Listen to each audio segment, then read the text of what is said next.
I awakened a system that could force unlimited ghosts into contracts even when they refused. Inside an A-rank hospital domain, I drove the first ghost to 99% collapse and triggered the contract myself. He screamed, "No!" The system registered yes. His blood-red eye fused into mine a second later. The school's worst student had his first impossible contract. I was Adam Keller, last-ranked senior in the state Ghostmaster entrance trial. How had a half-slot loser done that? Ghostmasters had fixed capacity. Mine was 0.5. 3 full contracts meant genius. My system turned breakdowns into points and forced contracts at 99%. Contracts gave me commands. Loyalty stayed separate. The furious eye hated me. To understand the 99%, go back 40 minutes to Ms. Talbot telling me to choose D rank and pray. 40 minutes earlier, Ms. Talbot held the domain selector beside my file. Adam, choose D rank, Ms. Talbot warned. Survive the day. College would already be a miracle. I leaned back. What if I find an electrocuted ghost? I could use him as a portable charger. Ms. Talbot's marker snapped against the desk. I kept going. If the hospital has a gorgeous female ghost, I might bring her home. Housing is expensive. A cold chime sounded inside my head.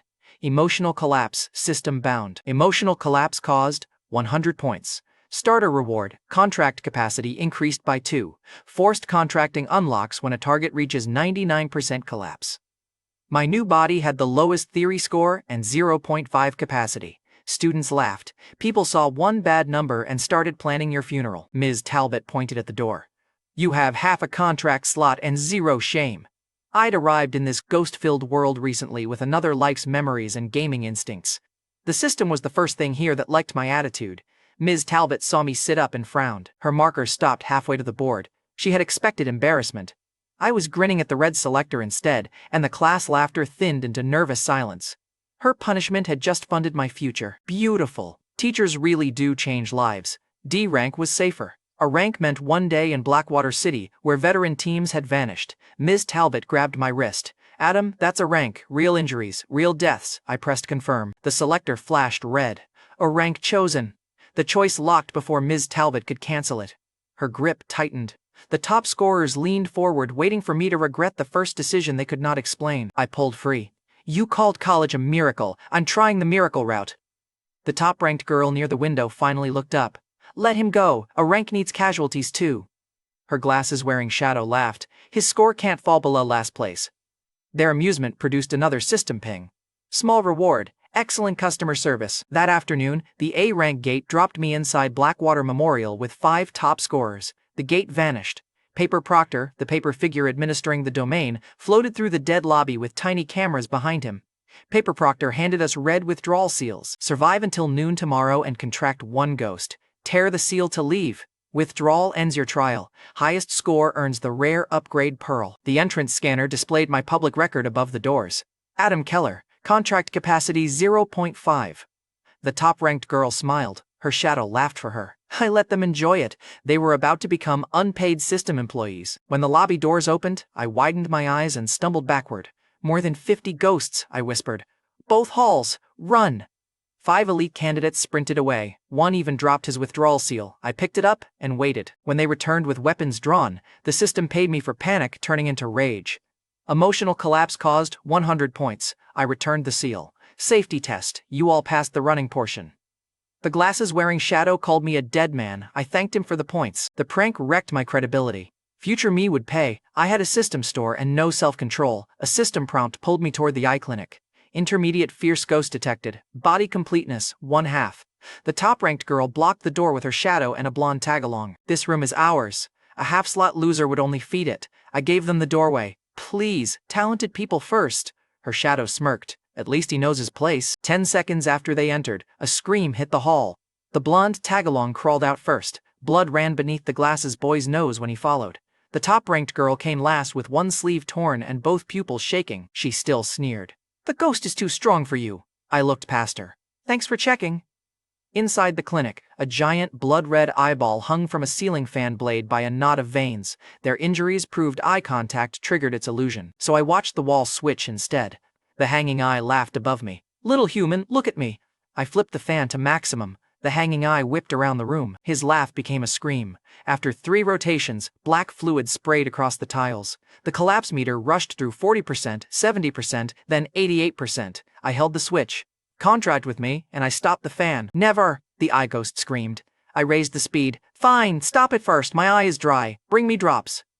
The cabinet held saline, bandages, and surgical superglue. I chose the bottle with the worst bedside manner. When the fan slowed, the eye ghost dropped within reach. Finally, use the drops. I squeezed superglue across his pupil, his eyelids sealed shut. The meter hit 99%. The eye ghost thrashed against the fan. I'll never contract with you, the system answered in its calmest voice. Target refusal received. Forced contract condition satisfied. Registering agreement. A red chain wrapped around the giant eye. He screamed no again. The chain tightened anyway. His body collapsed into red light and punched into my right eye. Blood eye ghost contracted. Loyalty, 1%. My right iris turned blood red. The system showed 2.5 total capacity. Blood eye used the original half slot, leaving 2 full slots open. Blood eye shouted inside my head.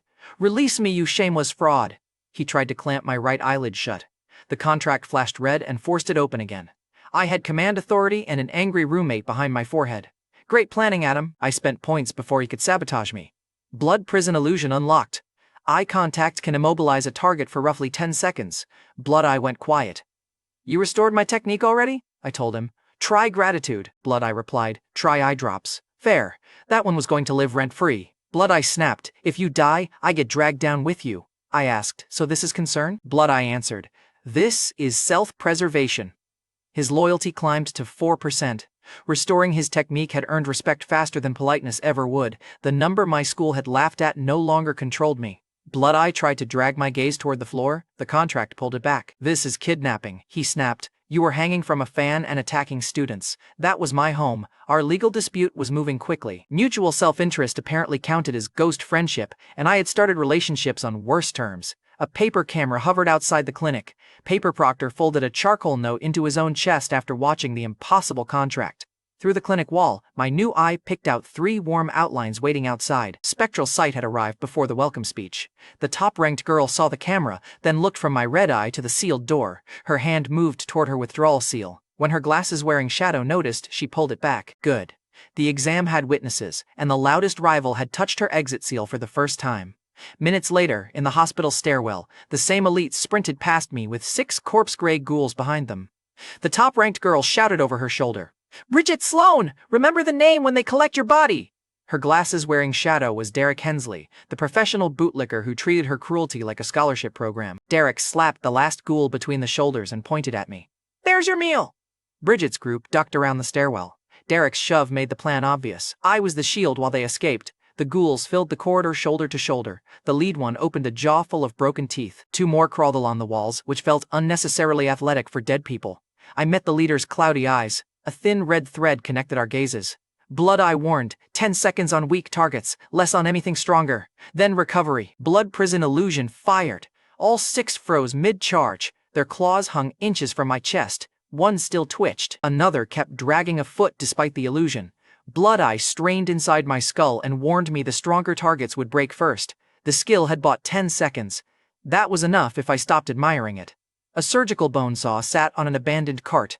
I pulled the cord and crossed the frozen line. The first ghoul fell at 3 seconds. I kicked its body into the wall crawler and cut both down before 5. At 7 seconds, the 4th ghoul's fingers closed around my sleeve. I tore free and drove the saw under its jaw. The last 2 broke loose at 9. One lunged for my throat. I ducked, let it crash into the cart, then buried the blade through its shoulder. The 6th reached my back as the red threads vanished. Blood eye shouted left. I turned and cut first. At 10 seconds, 6 bodies hit the floor. Dark ghost orbs rolled across the tiles. I collected everyone while Bridget's group watched from the corner they had chosen for my funeral. Bridget's smile disappeared. Derek opened his mouth and produced nothing useful. Even the blonde tagalong took 1 step away from them. Blood eye laughed inside my skull. They sent you food and loot. Keep these classmates. I told him, they're available for adoption. Derek heard enough of my side of the exchange to know I was mocking him. The system paid another burst of points. I lifted the bag. Thanks for delivery. Next time, include napkins. The system paid me for their panic. The hospital paid me in loot. Their murder attempt had become my first public combat flex. I stepped close enough for Bridget to hear the saw winding down. Try that again, and I'll let the ghouls choose which one of you looks softer. Bridget backed away first. Derek stopped laughing. The blonde tagalong kept his hands where I could see them. Neither Bridget nor Derek turned their back on me again. The system pulled my new eye toward the operating wing. Behind one steel door, a blind female ghost sat beside a black harp. Her music shook dust from the ceiling. A system warning marked her as a high-level, fierce ghost, much stronger than Blood-Eye. She was also gorgeous enough to make a hospital gown look unfair. In my defense, the domain had offered very few pleasant views. Blood-Eye noticed too. "Master, perhaps we should approach this one respectfully," I reminded him. "You called me a fraud 30 seconds ago." Blood-Eye replied, "I've grown. You've developed standards," I told him. Blood-Eye sighed. "Look at her, anyone would." The blind ghost's fingers paused on the harp strings. Blood-Eye lowered his voice at once. "Problem," he warned, "she's blind." Blood prison illusion needs eye contact. The technique that had frozen 6 ghouls couldn't even start against her. Blood-Eye's new confidence disappeared so fast, I almost respected the honesty. I still wanted the contract. One full ghost would use one of my 2 open slots. A target that strong could turn the hospital from a death trap into a resource farm. The problem was getting her to 99% without my best control skill. My first ghost made me dangerous to anything that looked back. The next ghost had never seen a thing in her life. The blind ghost attacked the second I opened the operating room door. A black harp sat across her knees. One plucked string sent a pressure wave through the room and split the door behind me. "Blood!" I shouted inside my head. "Don't look confident! She can hear confidence!" Very useful advice from the ghost I had blinded with glue. The Harp Ghost tilted her head toward me. She was a high-level fierce ghost, blind from birth, and strong enough to kill without ever seeing her target. Blood prison illusion needed eye contact. Her empty gaze passed straight through it, so I used the only weapon she had not prepared for, medical fraud. I grabbed a white coat from a hook and rubbed surgical alcohol across the sleeves. Then, I lifted both hands. "Your surgeon is here," I announced. The Harp Ghost stopped her next note. Her fingers remained on the strings. "You're late," I answered. "Traffic, dead city, terrible parking." Blood-Eye muttered, "This can't work." The Harp Ghost leaned forward and smelled the alcohol on my coat. Then she lowered the harp. "It worked. Look, I need you to understand how dangerous that was. A lethal ghost had been waiting for a doctor. I had 1 stolen coat, half a medical vocabulary, and the confidence of a man who had already superglued a patient." The Harp Ghost pointed toward the operating table. "Begin." I pulled the table out and patted the surface. "Lie down and remain calm." She moved past me in a dark hospital gown. The woman was gorgeous enough to make my survival instincts file a formal complaint. Her face turned toward mine. "Keep your attention on the surgery," I pointed out. "You're blind." The Harp Ghost tapped 1 string. The metal tray beside me folded in half. "My hearing is excellent," she replied. "Fair warning received." She lay on the table while I searched the room. The cabinet held clamps, bandages, a bottle of alcohol, and 1 syringe large enough to vaccinate a truck. I picked up the syringe. Blood-Eye groaned. "Master, that tool is for draining fluid." I told him, "Today, it's for building trust." Blood-Eye replied, "You don't have trust." "Then we're building from zero," I said. I aimed for the Harp Ghost's arm and stabbed the mattress beside her. The needle punched through the table, her fingers tightened around my wrist. "Doctor, you missed." I pulled free and tried again. The second attempt hit the pillow. The third scratched the metal rail. Outside the cracked door, Bridget, Derek, and the blonde tagalong watched with their mouths open. They had scattered from her first note. Now they were watching a blind killer tolerate the worst surgeon alive. The collapse meter rose to 50%. The Harp Ghost caught my hand before attempt 4. "Explain your qualifications." I nodded toward my red eye. "Advanced ophthalmology." Blood-Eye shouted, "Don't involve me in this crime." The Harp Ghost heard his voice through the contract. Her head turned toward my eye. The Harp Ghost asked, "You contracted the creature from the eye clinic?" I answered. "He begged me." "Liar!" Blood-Eye roared. The meter climbed again. The Harp Ghost released my wrist slowly. "I didn't call you here for my eyes." Then she named the surgery she wanted, and my situation got worse. She explained that the weight across her chest made movement painful and ruined her balance during combat. She wanted a reduction. I looked at the giant syringe, then at her, then at the door full of witnesses. In my defense, every sensible choice had already left the building. I set the syringe down. "How much should I remove?" the Harp Ghost answered. "Enough to move freely." I asked, "Left side or right side?" Her fingers paused. "Both. Evenly." I followed with, "Front or back?" The collapse meter jumped to 65%. The Harp Ghost gripped the table. "What kind of question is that?" I told her. "A professional one. Scars on the front cost extra." Derek made a strangled noise outside the door. Bridget elbowed him silent, but she kept watching. The Harp Ghost's voice sharpened. "I want no scars," I offered. "Then we can remove everything from the inside." The Harp Ghost snapped. "How?" I lifted the giant syringe. She slapped it out of my hand. The needle buried itself in the ceiling. The meter hit 80%. I stepped back before her harp moved. We also need to discuss pain control, the Harp Ghost ordered. Use anesthesia. The hospital is out. I can offer a towel to bite, I told her. A string snapped under her finger. The Harp Ghost growled. You claim to be a surgeon. I claim to be your surgeon. Standards vary, I replied. Blood Eye laughed so hard my red eye watered. The Harp Ghost sat upright. Black sound waves gathered around the harp. I raised one finger. Last option. We remove the entire problem. Clean, fast, balanced. The meter hit 99%. The room exploded with music. I ducked behind the operating table as the wall split. Bridget's group scattered from the doorway. The Harp Ghost rose above the floor, hair whipping in the sound pressure. Your treatment is over. Your contract is rejected. I never want to hear your voice again. The system chimed. Target refusal received. Forced contract condition satisfied. Registering agreement. A red chain shot from the contract mark in my eye and wrapped around her waist and harp. She tore through the first loop. 3 more replaced it. No! The Harp Ghost screamed. The system pulled her into crimson light. That light struck my forearm and burned an M-shaped mark into the skin. Silence filled the operating room. Then the Harp Ghost's voice erupted inside my head. Release me before I turn your bones into strings. I inspected the mark. You wanted help walking. Now you travel on my arm. Problem solved. The Harp Ghost snarled. I hate you. Blood Eye cut in. Get in line. My second contract had arrived, and my ghost team already had workplace drama. Her full spirit used 1 slot, leaving 1 open. I ordered her to lower the harp. The mark tightened, and she obeyed after 1 furious pause. She tried to raise it again. I lowered my arm, and the contract forced her wrist down with it. The command worked. Her glare promised the bill. The Harp Ghost turned toward me. Enjoy that pause. Next time I may use it to choose where the first note lands. The candidates outside saw the command land. 1 stopped whispering. Another backed away from the doorway. Bridget stayed put and stared at the camera like she wanted to sue the recording. Paper Proctor's camera folded closer. Outside, 1 candidate asked how many contracts I really had. Another moved aside before I reached the door. Bridget watched both reactions and looked furious. In the hall, 3 crawling ghouls had gathered after the noise. I summoned Harp and ordered 1 chord. She appeared behind me. Don't mistake this for cooperation. Play first. Threaten me after, I told her. Her empty eyes tracked my breathing. Keep staring and I'll remove your remaining eye. I glanced at Blood Eye's reflection. I thought blindness was supposed to help me. Harp lifted 1 brow. You stopped breathing when I turned toward you. Blood Eye laughed. I blamed the alcohol. Nobody believed me. Harp plucked 1 string. The note froze all 3 ghouls. Its final vibration erased the weakest crawler on the spot. Death Hymn unlocked. Group disruption, stun, and execution below 5% strength. I recalled her before she aimed the next chord at me. That left me with sight, group control, and a finisher. Heavy damage and a tank were still missing. Blood Eye sounded offended. I provide damage. You provide vision and complaints, I told him. Harp added. He also cries about eye drops. You've known him for 4 minutes.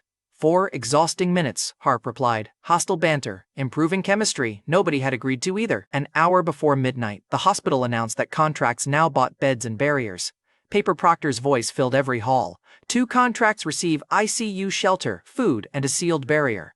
1 contract receives a general ward room. Anyone with 0 remains in the corridor during Malevolent Spirit Night.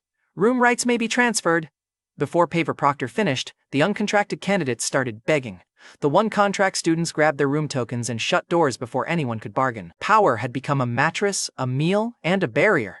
Everyone understood the ranking once those doors started closing. Everyone else sprinted toward the ICU scanner. When I reached the ICU, Bridget Sloan and Derek Hensley were already guarding the entrance like they owned it. Bridget crossed her arms. Your public capacity is half a slot. The scanner will reject you. Derek stepped in front of the panel. Save yourself the embarrassment. The professional bootlicker had survived the ghoul trap and learned nothing. Honestly, I respected the commitment. I pressed my palm to the scanner. The screen flashed. Contract capacity, 2.5. Active contracts, 2. ICU access, approved. The barrier opened. Bridget's smile vanished before I moved. Derek checked the number twice. Then he checked my face, as if I might have swapped bodies while he was not looking. The long-haired candidate behind them whispered, 2 full contracts? He entered with half a slot. Bridget snapped that the scanner was broken. Paper Proctor floated above the hall, looked at the glowing number, then looked at her. Bridget stopped arguing with the machine and started pounding the barrier instead. I walked through the barrier, it's sealed behind me. Bridget slammed both hands against it. That's impossible! He cheated! The system awarded a fresh burst of points from her collapse. Derek joined in, which made the notification even sweeter. Inside the ICU, a hot pot simmered beside a clean bed. Fresh meat, vegetables, and cold drinks covered the table. Outside, the general ward candidates could smell everything through the barrier. I filled a bowl, carried it to the glass, and took the slowest bite of my life. I lifted a slice of beef with my fork. Spicy broth, fresh meat, mushrooms. The barrier blocks ghosts, but apparently not the smell. A hungry long-haired candidate offered me $5,000 for the room. I shook my head. The hot pot already knows my name. I can't abandon family. She raised the offer. I added more meat to the bowl. It was petty. The corridor had spent the whole day calling me dead weight. I had earned seasoning. Bridget pushed past the candidate. My father is Deputy Commissioner Sloan at the Spectre Security Bureau. Give me the ICU room, and I may forget today's disrespect. Her contracts couldn't open the ICU, so she pulled out family authority. Derek pointed at me through the barrier. Refuse her, and your future is finished. I looked at Bridget. Then I looked at Derek. I'll consider trading, I told Bridget, if you slap Derek. Derek's confidence died first. Bridget, he's baiting you! Bridget glanced toward the dark corridor. Malevolent Spirit Night started in less than an hour. She slapped him. The sound cracked across the ward. I tasted the broth. I'm still considering. Derek held his cheek. You promised, I reminded him. I used a very important word. Bridget's jaw tightened. What word? I answered. Consider. The candidates behind them started laughing. Bridget grabbed Derek by the collar and slapped him again, harder. There, now open it. I studied the second red handprint. My consideration is complete. Decision, no. Derek stopped staring at me and looked at Bridget instead. Bridget refused to meet his eyes. Derek rubbed the second handprint and kept watching her. The system paid me from both of them. I lifted my bowl. Thank you for the dinner show. Bridget leaned close to the glass. My family will destroy you. I smiled back. Get in line. My ghost started one already. The barrier stayed shut. Bridget and Derek walked toward the bloodstained general ward, hungry and furious. The room fight had ended. The dangerous night was still coming, and my build lacked the one thing built to survive it, a heavy hitter. Across the hall, an uncontracted girl named Celia Morton grabbed her boyfriend's sleeve. Elias Crowley owned a general ward room and one warrior ghost. Celia kissed him, glanced toward the dark corridor, and whispered, Elias, if you love me, give me your room. At 11:15 that night, only Elias Crowley remained outside the protected wards. Elias had one general ward room token and a warrior contract called Broken Axe Ghost. His girlfriend Celia Morton had no contract, no room, and a sudden interest in proving how much he loved her. Celia kept both hands around his sleeve. Elias, give me the room. I'll find help if anything comes, I promise. She kissed him before asking again. Expensive kiss. Elias looked toward the dark corridor. The hospital had already announced that a malevolent ghost would roam after midnight. Giving away the token meant facing that thing outside. Celia pressed her forehead to his chest. You've got Broken Axe. I've got nothing. That landed. Elias handed her the room token. The barrier opened for Celia and sealed behind her. Elias remained in the corridor with Broken Axe Ghost, a broad warrior spirit carrying a chipped execution axe. Celia waved through the glass. I'll bring someone if you need me. Every witness stared at the room token in Celia's hand. You know where this is going. Before I slept, I watched Bridget and Derek enter their blood-stained general ward. Derek removed his shirt and spread it over the mattress so Bridget would not touch the dried blood. Bridget stepped onto his shirt without thanking him. Then she stood at the glass and stared across the hall at my ICU barrier. The professional bootlicker had sacrificed his dignity, both cheeks, and now his shirt. At that rate, he would finish the trial as luggage. Bridget no longer laughed. She kept one hand near her withdrawal seal and watched my ICU barrier instead of resting. I ate the last of the hot pot and fell asleep loud enough to annoy 2 buildings. We got 12 quiet minutes. Then a chainsaw started in the corridor. The sound woke every candidate at once. A huge, malevolent ghost stepped from the stairwell. His head was wrapped in filthy cloth. One arm ended in a rusted chainsaw, and the other carried a meat hook. The pressure around him made the ward barriers flicker. Blood Eye spoke inside my head. Malevolent rank, above your current tier. Naturally, the ghost walked straight toward Elias. Elias summoned Broken Axe Ghost between them. The warrior raised its chipped axe, then looked back at its master. Broken Axe asked, Can I win? Elias tightened both hands around his withdrawal seal. You've got to! Broken! Axe lowered its stance anyway. Chainsaw Ghost charged! Broken! Axe swung first. The axe hit Chainsaw's shoulder and barely entered. Chainsaw hooked the axe handle, ripped the weapon aside, and drove Elias's contract spirit into the wall. Broken! Axe tried to kick free. The saw came across at chest height. Both of Broken Axe's arms fell before the axe reached the floor. The warrior staggered on, still trying to shield Elias with its body. That loyalty bought half a second. Chainsaw caught one severed arm, bit into it, and nodded like he was sampling dinner. Then he cut off Broken Axe's head. The contract spirit shattered into dark smoke. Elias staggered from the backlash. His withdrawal seal almost slipped from his fingers. Chainsaw licked the blood from his blade. Old ghost meat. I want fresh human flesh. Every general ward candidate looked toward Celia. A girl beside her barrier shouted, "Your boyfriend gave you that room. Call someone." Celia pulled the blanket over her head. Another candidate hammered the glass. "He's going to die." Celia's voice came from under the blanket. "I don't know him." The corridor went quiet for half a second.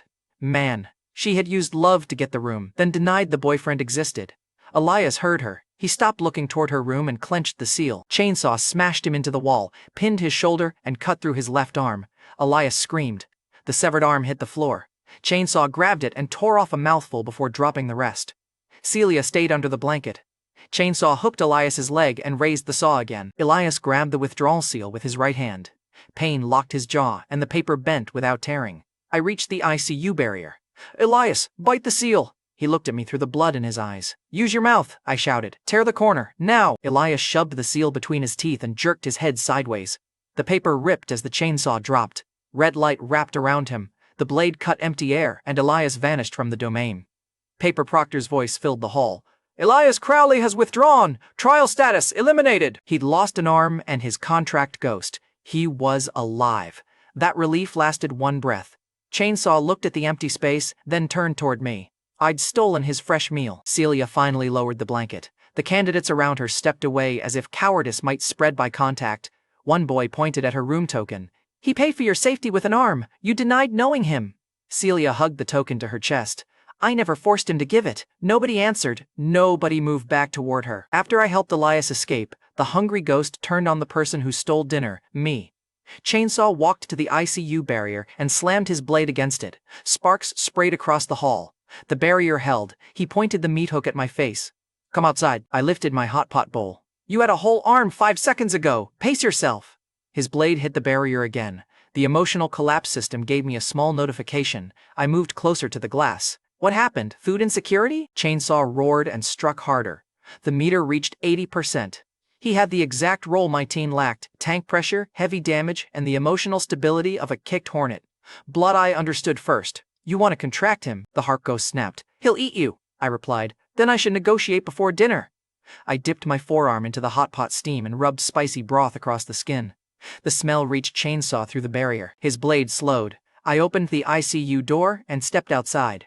Bridget appeared at the general ward glass. Derek crowded beside her, shirtless and still wearing 2 handprints. Derek laughed. He finally lost his mind. I held my scented arm toward Chainsaw. "Fresh meat, come get it!"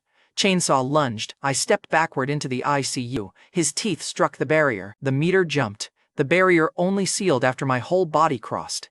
That gave me one narrow timing window. On the second attempt, Chainsaw's blade sliced the front of my hospital coat before the glass formed between us. Blood Eye yelled. "That was too close," I answered. "Good." He noticed too. I opened the door again. Chainsaw charged again. This time I waited until his hook brushed my wrist, then slipped inside and let the barrier crush his fingers backward. Chainsaw screamed so loudly the lights shook. The meter reached 90%. Bridget pressed both palms to the glass. "Keep doing it. Let him tear you apart." I glanced at her. "You sound invested," Bridget answered. "I want to see the barrier fail." Romantic. "Derek, you should worry," I told her. Derek looked at Bridget instead of me. Bridget ignored him and kept watching the barrier. Derek rubbed one handprint and stopped cheering. Chainsaw struck the ICU door 3 more times. The barrier stayed firm.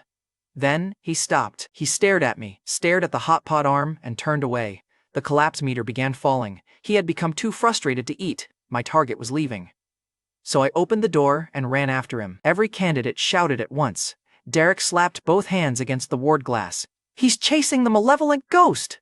Bridget's face tightened. She stayed at the glass, watching a malevolent ghost retreat from the student she had called disposable. When Chainsaw heard my footsteps, he looked over his shoulder. I waved the scented arm.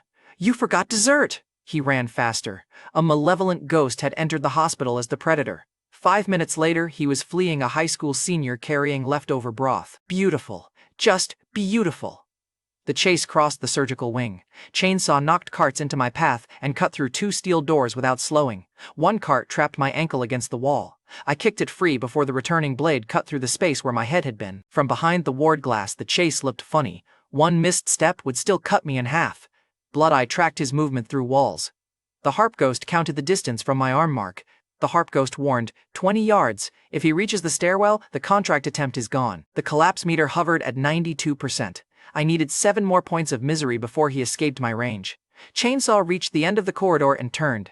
The blade on his arm spun fast enough to tear the floor. He'd stopped running. Good. Now he wanted violence again. I met his hidden eyes through the gap in his bandages. Blood prison illusion activated. Red chains filled the corridor inside his mind. Chainsaw froze with the blade inches from my neck. 10 seconds. The system counted silently in the corner of my vision. I held my hot pot-coated arm beneath his nose. 1 bite.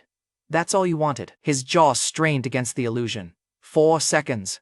The meter reached 95%. I moved my arm closer. His teeth clicked shut without reaching it. 7 seconds.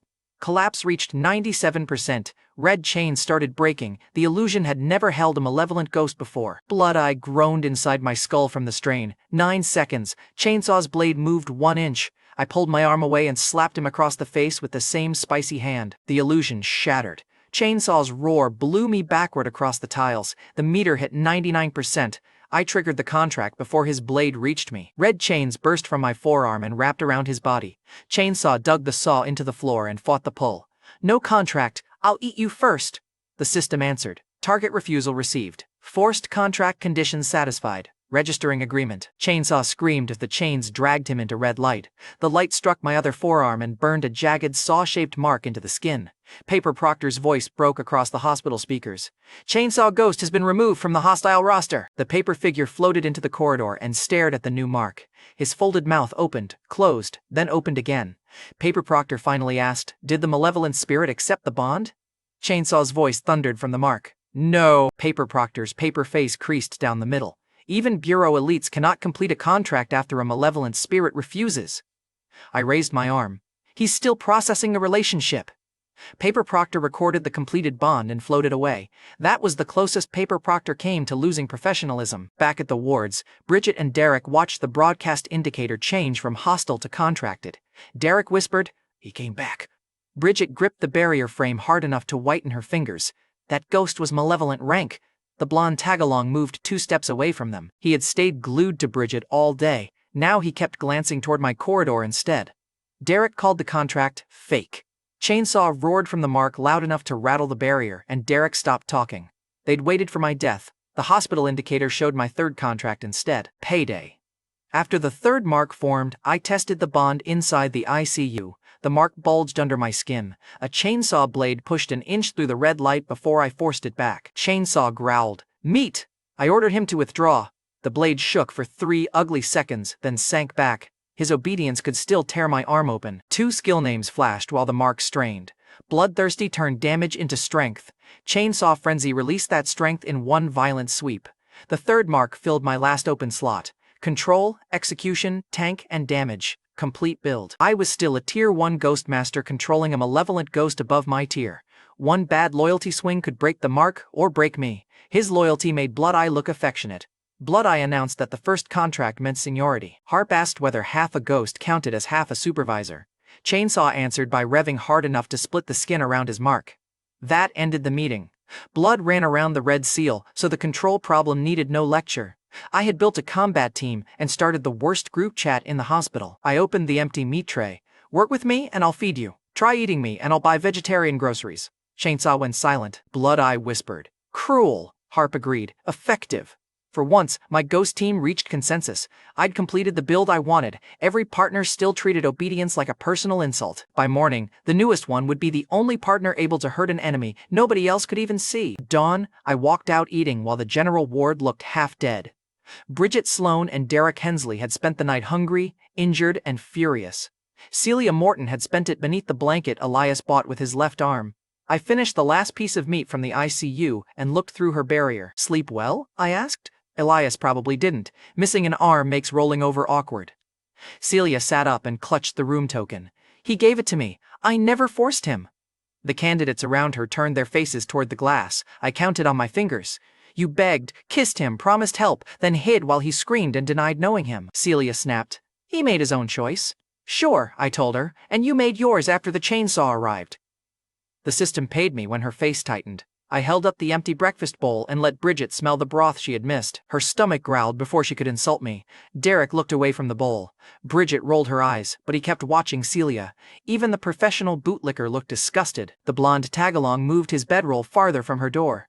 Her excuses were costing her the last people willing to stand nearby. Celia pointed at me. You only saved him to make me look bad. I laughed once. You handled that job yourself. Before the argument ended, Paper Proctor's voice filled the hospital. Final trial phase begins now. Battle Royale lasts until noon. 1 intermediate malevolent ghost and 3 fierce ghosts have entered the building. Survive until the deadline. Withdrawal remains available. A paper camera showed 3 red signals moving through distant wings. The 4th signal disappeared from the map. Blood Eye spoke inside my head. The missing one is hiding its body. The lights flickered. Every ward barrier opened. Bridget stepped into the hall with Derek and the blonde tagalong. Stay together. We can survive 3 hours. Celia hurried out behind them, still holding Elias's room token like it could protect her in open space. My right eye caught a thin distortion moving across the ceiling. Dust bent around something nobody else could see. Then that distortion dropped behind Celia. I pointed. Celia, move! There's a ghost behind you! She looked over one shoulder and saw empty air. Derek laughed. More than 50 ghosts again? Bridget's mouth twisted. He thinks the same prank works twice. Look, I had earned that disbelief with my first prank. The timing was still catastrophic. Celia faced me and spread both hands. I'm done listening to you. I saw 5 transparent fingers open beside her neck. Get down! I shouted. Celia stayed upright. The invisible ghost drove one hand through her back and out beneath her collarbone. Her mouth opened without sound. The room token fell from her fingers. The ghost lifted her by the throat. Blood ran down an arm nobody else could see, outlining the creature one red streak at a time. Celia kicked once. The invisible hands pulled in opposite directions. Her body tore across the chest and hit the floor in 2 heavy pieces. Paper Proctor's intercom answered immediately. Celia Morton eliminated. Candidate deceased. Nobody laughed at my warning after that. Celia had watched Elias lose an arm, then refused the one warning that could have saved her. I felt no sympathy. Elias had already paid enough for both of them. The bloody outline turned toward the rest of us. Its hand vanished from the blood for 1 second. 3 claw marks appeared across the general ward barrier behind Bridget. The protective glass cracked from top to bottom. Battle Royale had disabled the rooms. The barriers were useless now. I ran. Bridget ran after me. Derek and the blonde tagalong followed her, because the bureau princess had finally noticed the obvious. My right eye could track the thing hunting them. Bridget shouted, "Stay where I can see you, Adam." I glanced back. That sounds dangerously close to asking for help, Bridget snapped. I am using your ability. Don't confuse that with respect. Good, I charge extra for respect. Blood Eye marked a ripple crossing the wall behind them. Left corridor, fast. I cut left. Bridget copied me. Derek dragged the blonde tagalong around the corner. The invisible ghost followed the loudest group, which meant my 3 unwanted tailgaters were bringing the hunters straight to me. A transparent claw caught Derek's backpack and ripped it away. He threw the whole bag behind him without slowing. The invisible ghost shredded it, buying us 2 seconds. Derek had finally contributed something useful. Beautiful teamwork. We crossed the surgical wing as something struck the ceiling above us. Tiles burst down. Derek screamed and shoved the blonde tagalong ahead of him. Bridget kept her eyes on my red iris. Every time it shifted, she changed direction before I spoke. That was useful for survival and terrible for secrecy. The saw-shaped mark on my arm suddenly burned. Chainsaw Ghost pushed against the contract hard enough to split the skin around it. "Stop running," he growled from the mark. "That thief stole my meat before. I want him." I told him, "Your entire personality is a grocery dispute." The mark bulged again. A rusted blade forced halfway through the red light. Chainsaw roared, "Fight!" His loyalty was still garbage. If I kept refusing, he could tear through the mark at the worst possible moment. The invisible ghost also knew where we were now. Running until noon had become a plan designed by an idiot. I stopped in the hospital atrium. Bridget nearly crashed into me. "Why did you stop?" I rolled my shoulder and faced the empty hall. "My hungry tank has a personal complaint. I'm letting him file it." Derek backed toward the stairs. "You can't fight what nobody can see." I tapped my red iris. "My eye can." Blood Eye sounded very proud inside my skull. Derek went pale anyway. A paper camera unfolded above the atrium. 3 more floated into position, recording every angle. The air behind me compressed. Blood Eye shouted, "Down!" I dropped. An invisible fist passed over my skull and crushed a concrete pillar. The second strike caught my shoulder and threw me across the floor. My head missed a steel bench by inches. The ghost appeared beside me as a red outline from Celia's blood, then vanished before I could focus. Too fast. My eye could find it. My body still had to survive long enough to act. The recruiter watching those paper cameras told me later that the command room teachers had already written me off. Fair. I was flat on the floor with an invisible fist forming above my chest. A ripple formed above my chest. I rolled aside. Invisible claws carved 4 trenches through the tile. Blood Eye, track the distortion, I ordered. Harp, hit the whole atrium. The M-shaped mark flashed. Harp Ghost appeared beside the broken pillar with her black harp across her knees. She heard the invisible ghost moving and frowned. You found an enemy uglier than your bedside manner. Play the song, I told her. Harp struck 1 string. Death hymn rolled through the atrium. Bridget and her 2 followers dropped behind the stairwell wall. Paper cameras shook in the air. The invisible attacker froze mid-step. For 1 second, dust outlined a tall body beside me. I drove my heel into its knee and pointed with my red eye. Chainsaw, dinner thief, 12 feet ahead. The saw-shaped mark burst open. Chainsaw Ghost came out roaring. Bridget stared at the 3rd summon. Her followers forgot to breathe. Chainsaw's first swing struck empty air because the enemy broke Harp's stun early. Blood Eye tracked the distortion behind him. Turn right, I shouted. Chainsaw spun and caught the ghost across the ribs. Black blood sprayed into the air, painting its body for everyone to see. The invisible ghost drove both hands into Chainsaw's chest and hurled him through the reception desk. 1 hooked finger ripped a trench across his shoulder. Chainsaw's mark burned against my arm. The bond numbed my fingers. If his loyalty dropped under that pain, I could lose him before the enemy fell. Bloodthirsty activated. Chainsaw rose stronger, laughing through broken bandages. Again, he demanded. The invisible ghost vanished and reappeared above him. Blood Eye caught the shift. Harp heard the pressure change. I pointed before it landed. Chainsaw raised the saw and took the strike on the blade. The impact drove him to 1 knee. Bloodthirsty fed on the damage. His engine screamed louder. He hooked the invisible ghost's ankle and dragged it down. Then Chainsaw Frenzy filled the atrium. The spinning blade crossed the painted outline again and again. Walls cracked. Black blood streaked the floor. The enemy tried to disappear, but Blood Eye kept marking its position, and I kept correcting Chainsaw's swing. The system flashed a warning when the invisible ghost fell to its final sliver of strength. I looked at Harp. Finish it! Harp's fingers struck 1 clean note. Death hymn passed through the wounded spirit. The invisible ghost stiffened. Its hidden body became visible for the first time, thin and gray with a mouth stretched across half its face. Then the note tore it apart into black dust. A dark spirit pearl dropped onto the tile. Chainsaw grabbed for it. I grabbed first. He growled, "Food." I held the pearl behind my back. Win first, pork budget later. Chainsaw's contract mark warmed instead of fighting me. His loyalty climbed. The increase was modest, but the blade stopped pushing through my skin. Shared revenge had worked better than orders. Bridget stepped from behind the wall and stared at all 3 of my contracts. You had sight, control, execution, and malevolent damage before the trial ended. Derek looked at her 2 ghosts, then at mine. That comparison hurt him more than either slap.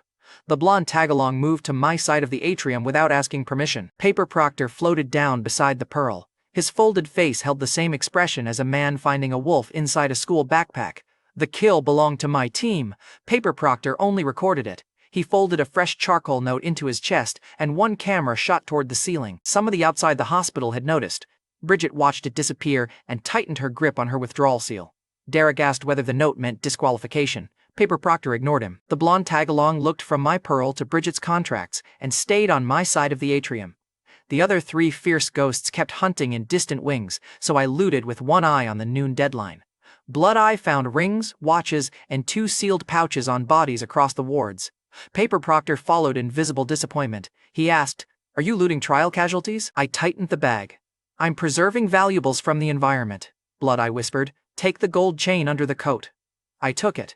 Paper Proctor's shoulders sagged. Every ring and watch went into the same ugly bag. Power had made me valuable. The bag still made me look homeless. Perfect balance. 3 furious ghosts had beaten a higher-ranked hunter. I still wanted more, even if unlimited meant endless complaints. At noon, the surviving candidates gathered at the hospital entrance for the score. The group looked smaller. Bridget stood with Derek, both exhausted. The blonde tagalong stood between groups and pretended the distance meant nothing. Paper Proctor raised 1 hand. The scoreboard unfolded behind him. He read the results without ceremony until only 1 name remained. Adam Keller. 3 completed contracts, multiple fierce ghost eliminations, 1 intermediate malevolent ghost elimination. Final score, 90 points. The board flashed gold. State trial MVP, Adam Keller. Bridget's face emptied. She had entered as the candidate with the famous father, the best record, and 2 full contracts. Now the scoreboard put the half-slot loser 30 feet above her name. Derek stared at the word MVP until Paper Proctor blocked his view. The blonde tagalong stopped pretending he still belonged to Bridget's group. Paper Proctor opened a small case and presented one emerald pearl glowing with cold green light. MVP reward! Emerald Wraith Pearl! I placed it inside my loot bag beside the stolen watches. Paper Proctor looked at the bag. That item is exceptionally rare. I nodded. That's why it gets the clean pocket. The fire ring rose around my feet. I had entered Blackwater Memorial as the half-slot student everyone expected to bury. I left with 3 furious contracts, 90 points, the MVP title, and enough grave loot to make my teacher ask uncomfortable questions. Then the teleport flames closed over me. The next thing waiting was Ms. Talbot's classroom, full of students who had not come back whole. When the fire cleared, I was back in Ms. Talbot's classroom. 20 students had passed across the returning trial groups. 10 needed immediate treatment. 1 boy had no hand. Another girl kept staring at an empty summon mark and crying without sound. I stood in the middle of them untouched, holding an MVP pearl in a garbage bag full of watches. Ms. Talbot saw my blank expression and rushed over. She wrapped both arms around me before checking whether I was injured. Adam, you're alive. Are you hurt? Can you hear me? I kept my hands politely in the air. Teacher hug. Public classroom. Very strict boundaries. Then the result board appeared above my head. Adam Keller, a rank, 90 points, MVP. Ms. Talbot released me and looked up. The classmates who had laughed at my A-rank choice looked too. 1 boy lowered the phone he had been using to record my supposed breakdown. Another deleted something from the class group chat. Her entire face changed. My most promising student, she announced, loud enough for every stretcher to hear. I reminded her, yesterday, you told me to choose D rank and pray. Ms. Talbot adjusted my torn collar. I was testing your judgment. The woman had rewritten history before the board finished glowing. Elite speed. A classmate pointed at the bag in my hand. What's in there? I opened it enough to show rings, watches, sealed pouches, ghost orbs, and the emerald wraith pearl. Educational materials, I answered. Ms. Talbot looked at 1 watch with dried blood on the band. Those came from the domain? The former owner stopped needing them. Her proud smile struggled for 1 second, then returned. MVP apparently covered minor scavenging concerns. Ms. Talbot reached for the emerald wraith pearl, then stopped before touching it. 3 classmates stopped whispering. The boy with the phone lowered it again. I tied the bag shut. Please continue believing in me from a respectful distance. The classroom door flashed again. My best friend, Toby Chandler, dropped out of a D-rank fire ring asleep on his feet. Toby loved food, games, and any survival plan that involved lying down. He landed against a desk, slid into the chair, and continued snoring. His result floated above him. Toby Chandler, D-rank, 60 points. He had no blood on him. His uniform still had both buttons and a snack wrapper in the pocket. The medic shook his shoulder. Toby ignored her. I leaned beside his ear. Free barbecue downstairs. Last plate. Toby woke so fast the chair fell backward. Where? I pointed at his score. Explain that first. Toby sat up and rubbed his face. I contracted a trash can ghost in the junkyard. Then I climbed inside and slept while it rolled away from everything dangerous. Ms. Talbot stared at him. You spent the entire trial inside a trash can? Toby nodded. A reinforced trash can. Ms. Talbot looked from his spotless uniform to the injured students and back. Toby pushed the snack wrapper deeper into his pocket. Nobody laughed at the score. He explained that the ghost rolled whenever danger approached and tipped itself beneath scrap piles when stronger spirits passed. Toby spent the last hour eating crackers through the lid while other candidates fought for their lives. 60 points for strategic garbage. Honestly, the man had found a cleaner method than mine. I had fought an invisible killer. Toby had discovered mobile housing. After the medics cleared the room, Dad called before I could leave. I answered on speaker near the back window. Dad, I won the A-rank MVP 90 points. Dad shouted so loudly the phone crackled. That's my son! Who keeps calling you a poor student now? Mom cut in from beside him. Adam was never stupid. He just refused to study anything boring. Accurate and supportive. Dangerous combination. I heard wind crossing the phone, then a heavy metal scrape. Dad moved the phone and said, Ignore that. The old harvesting blade is catching again. We're finishing the last field. Mom asked whether the academy would demand tuition immediately. Their 40 acres of wheat had been a weak harvest that year, but they still offered every dollar from the sale. I told her the school had called me a poor student for years. Mom's voice hardened at once. A score can be poor. My son isn't. Anyone who says otherwise can come explain it to me. Dad laughed. Bring them during harvest. Your mother likes demonstrations. We'll send the money, Dad promised. College comes first. I looked at the emerald wraith pearl and the valuables in my bag. Keep it, I told them. I found enough things to sell. Hire a harvester this year. Stop cutting 40 acres by hand. Mom laughed softly. Listen to him, one MVP and he's ordering his parents around. Dad answered. Let him, he earned one day. That call hit harder than the scoreboard. They sounded proud before asking what the reward was worth. I promised to visit after admissions. Mom told me to eat. Dad told me to ignore anyone still using my old score against me. Then another metal scrape crossed the line, followed by something heavy hitting wet ground. Dad cleared his throat. Wheat bundle. Talk later. The call ended. You heard that metal scrape too. At the time, I still pictured farm equipment. I learned much later what had been happening on the other end of that call. Dad was Aaron Keller. Mom was Miriam Keller. Back then, I knew them as stubborn wheat farmers living far from Blackwater City. That morning, they stood in a mountain field surrounded by bodies wearing Spectre Security Bureau uniforms. The 7th hunting wave had found them before sunrise. Dad wiped a curved scythe against a dead agent's coat. Mom walked between the bodies and collected severed heads by their hair. Blood covered both harvesting blades. A wounded agent tried to crawl into the wheat. Mom's scythe stopped him. A pile of bureau badges lay beside the harvester. Dad counted them without surprise. 7 bureau teams had entered the field. None had left. Dad looked toward the road. 7 waves. They'll keep coming if they think Adam is connected to us. Mom tightened her grip. Then we erased the state bureau before they reach him. They returned to cutting wheat after the field went quiet. During the phone call, my parents were still wheat farmers in my mind. Their offer of the entire harvest was the only part I understood. That evening, Toby and I spent my first loot money on skewers at a barbecue restaurant. He had already eaten 8 when he explained his trash can strategy properly. The ghost had swallowed him, rolled beneath a heap of broken appliances, and released one hand whenever he needed snacks.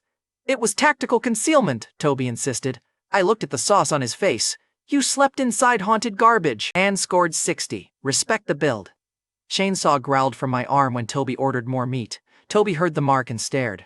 Your ghost sounds hungry, I answered. You two would get along. Neither of you has a second topic. His smile faded after a moment. Northstar might recruit you now. You're going to leave me behind. Toby stopped looking at the food. He was watching my face now. I pushed the next skewer toward him. You survived a ghost trial by weaponizing a trash can. I may need that level of cowardly genius. Toby took the skewer. So that's a yes? That's a maybe with food attached. The restaurant television changed to a news segment about Olivia Maddox, Northstar Ghost Academy's celebrated prodigy. Every customer looked up when her name appeared. I had an MVP pearl in a plastic bag.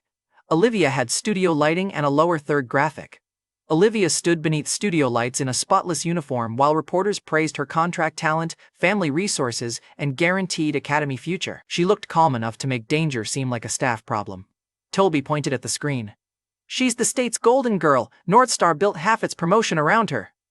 I watched Olivia's polished interview and felt a quick bite of envy. She had elite instructors, money, and a path prepared before the trial began. I had 3 angry ghosts and a bag of dead people's jewelry. Still competitive. Toby grinned.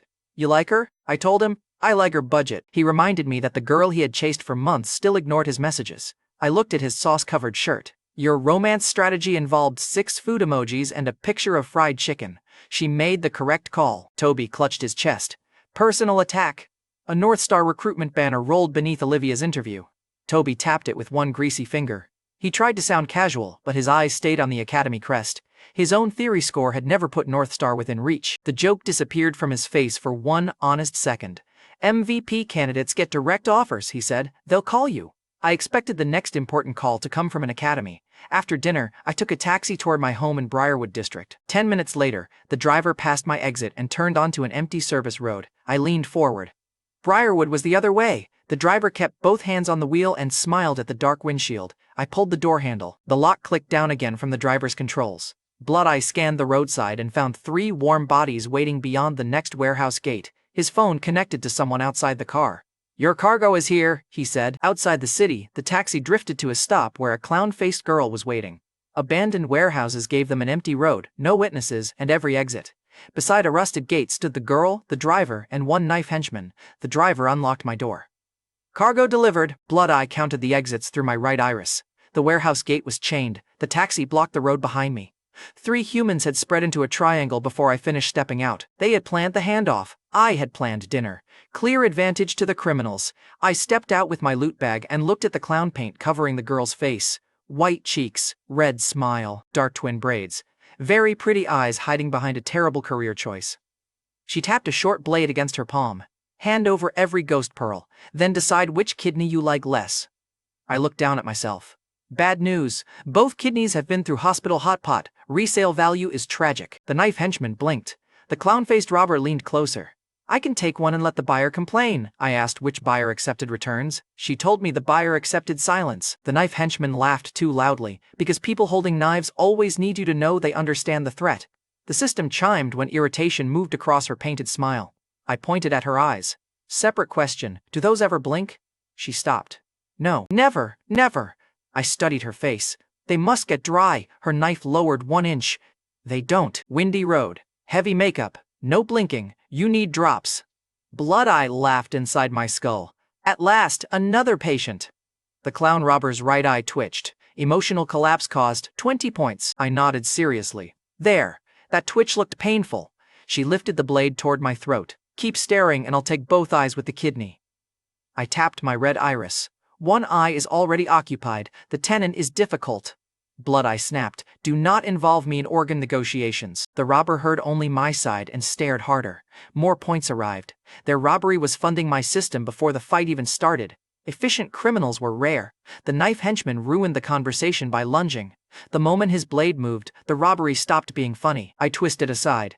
The knife passed my ribs and cut the loot bag strap. The driver slapped a summon mark on his chest. A half-bodied brawler ghost crawled from the road, dragging itself on 2 thick arms.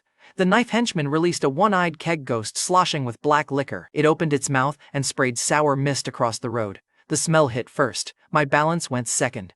The half-bodied brawler ghost punched the road where my chest had been. Asphalt burst across my back. I rolled, came up beside the taxi, and found the knife henchman already waiting. I caught his wrist.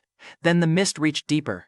My grip opened against my will. Then my right hand rose and my knees turned toward the gang. Look, one wild ghost attacked alone. These 3 controllers were chaining their ghosts around me while keeping knives free. The clown robber raised 2 fingers. Bandage Ghost slipped from her shadow and sent white strips beneath the pavement. Nightmare Ghost floated behind her, thin and black with long arms folded around its own body. The keg ghost's haze pulled my thoughts sideways. The driver moved behind me while the knife henchman closed from the front. Bandage Ghost stayed underground. They were building the capture in layers, blur my commands, lock my legs, then put steel at my throat.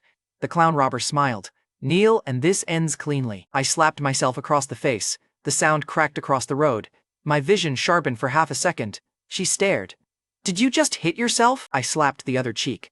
Full circle medical treatment, I told her. Blood-eye forced my red iris open through the haze. Spectral sight lit the road beneath my shoes. Bandages were racing underground toward both ankles. I jumped backward as white strips burst through the asphalt. They snapped shut where my legs had been. One strip caught the torn strap of my loot bag and ripped it away. The bag skidded toward the clown robber. The emerald wraith pearl flashed through the opening, and every criminal on the road looked at it. Greed changed their formation. The driver reached for the bag before securing me. That gave me the opening to kick it beneath the taxi. The half-bodied brawler ghost charged. I ducked beneath one swinging arm and drove my shoulder into the driver's chest. He stumbled, but the keg ghost flooded the road with more haze. My legs started walking toward the clown robber again. She opened both arms. Good boy, bring me the bag. I slapped myself a 3rd time. Buy me dinner first, I answered. Her painted smile faltered. Another system reward chimed. Blood-eye shouted. The bandages are circling behind you. I rolled under the brawler ghost's next swing. Bandages wrapped its arm instead of mine. The knife henchman cursed and pulled them free. That tiny mess gave me one clean command window. I pressed the M-shaped mark. Harp. 1 full chord. Harp Ghost appeared beside the taxi with her black harp across her knees. She smelled the alcohol haze and turned her blind face toward me. You found another terrible party. Please ruin it, I told her. Harp struck the strings. Death Hymn rolled over the service road. Death Hymn locked the driver first, stopped the knife henchman next, and froze the clown robber's blade beside her hip. All 4 enemy ghosts stiffened with them. I summoned Chainsaw Ghost and pointed directly at the leader. Clown paint, pretty eyes, bad attitude, go. Chainsaw burst from the mark and charged. His saw came within 1 step of the clown robber's neck. Then Nightmare Ghost unfolded, its long arms wrapped around her shoulders. Black light passed through her body, breaking Harp's control. Nightmare lifted her 10 feet into the air as Chainsaw's blade cut beneath her boots. The clown robber looked down at me and smiled again. You thought one song ended this? She flicked her knife from the air. I leaned aside, but the blade cut a line through my sleeve and pinned the fabric to the taxi door. Nightmare carried her over Chainsaw's second swing while Bandage Ghost pulled the weapon back on a strip. Nightmare's power could purge control from its master. That single trick saved her from my cleanest opening. Good, she had an answer. I ordered Harp to strike again. The clown robber made Nightmare carry her higher, outside the heaviest part of the sound wave. Her crew stayed stunned below, but she had turned my group control advantage into an air problem.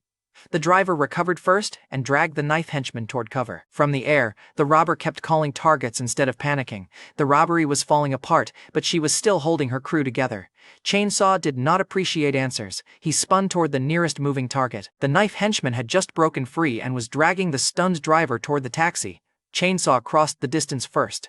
The saw passed through the henchman's leg above the knee. His lower leg hit the pavement. The man collapsed and screamed. The clown robber's smile vanished. She ordered Bandage Ghost to wrap the stump while Nightmare lowered her. I pointed at the leader.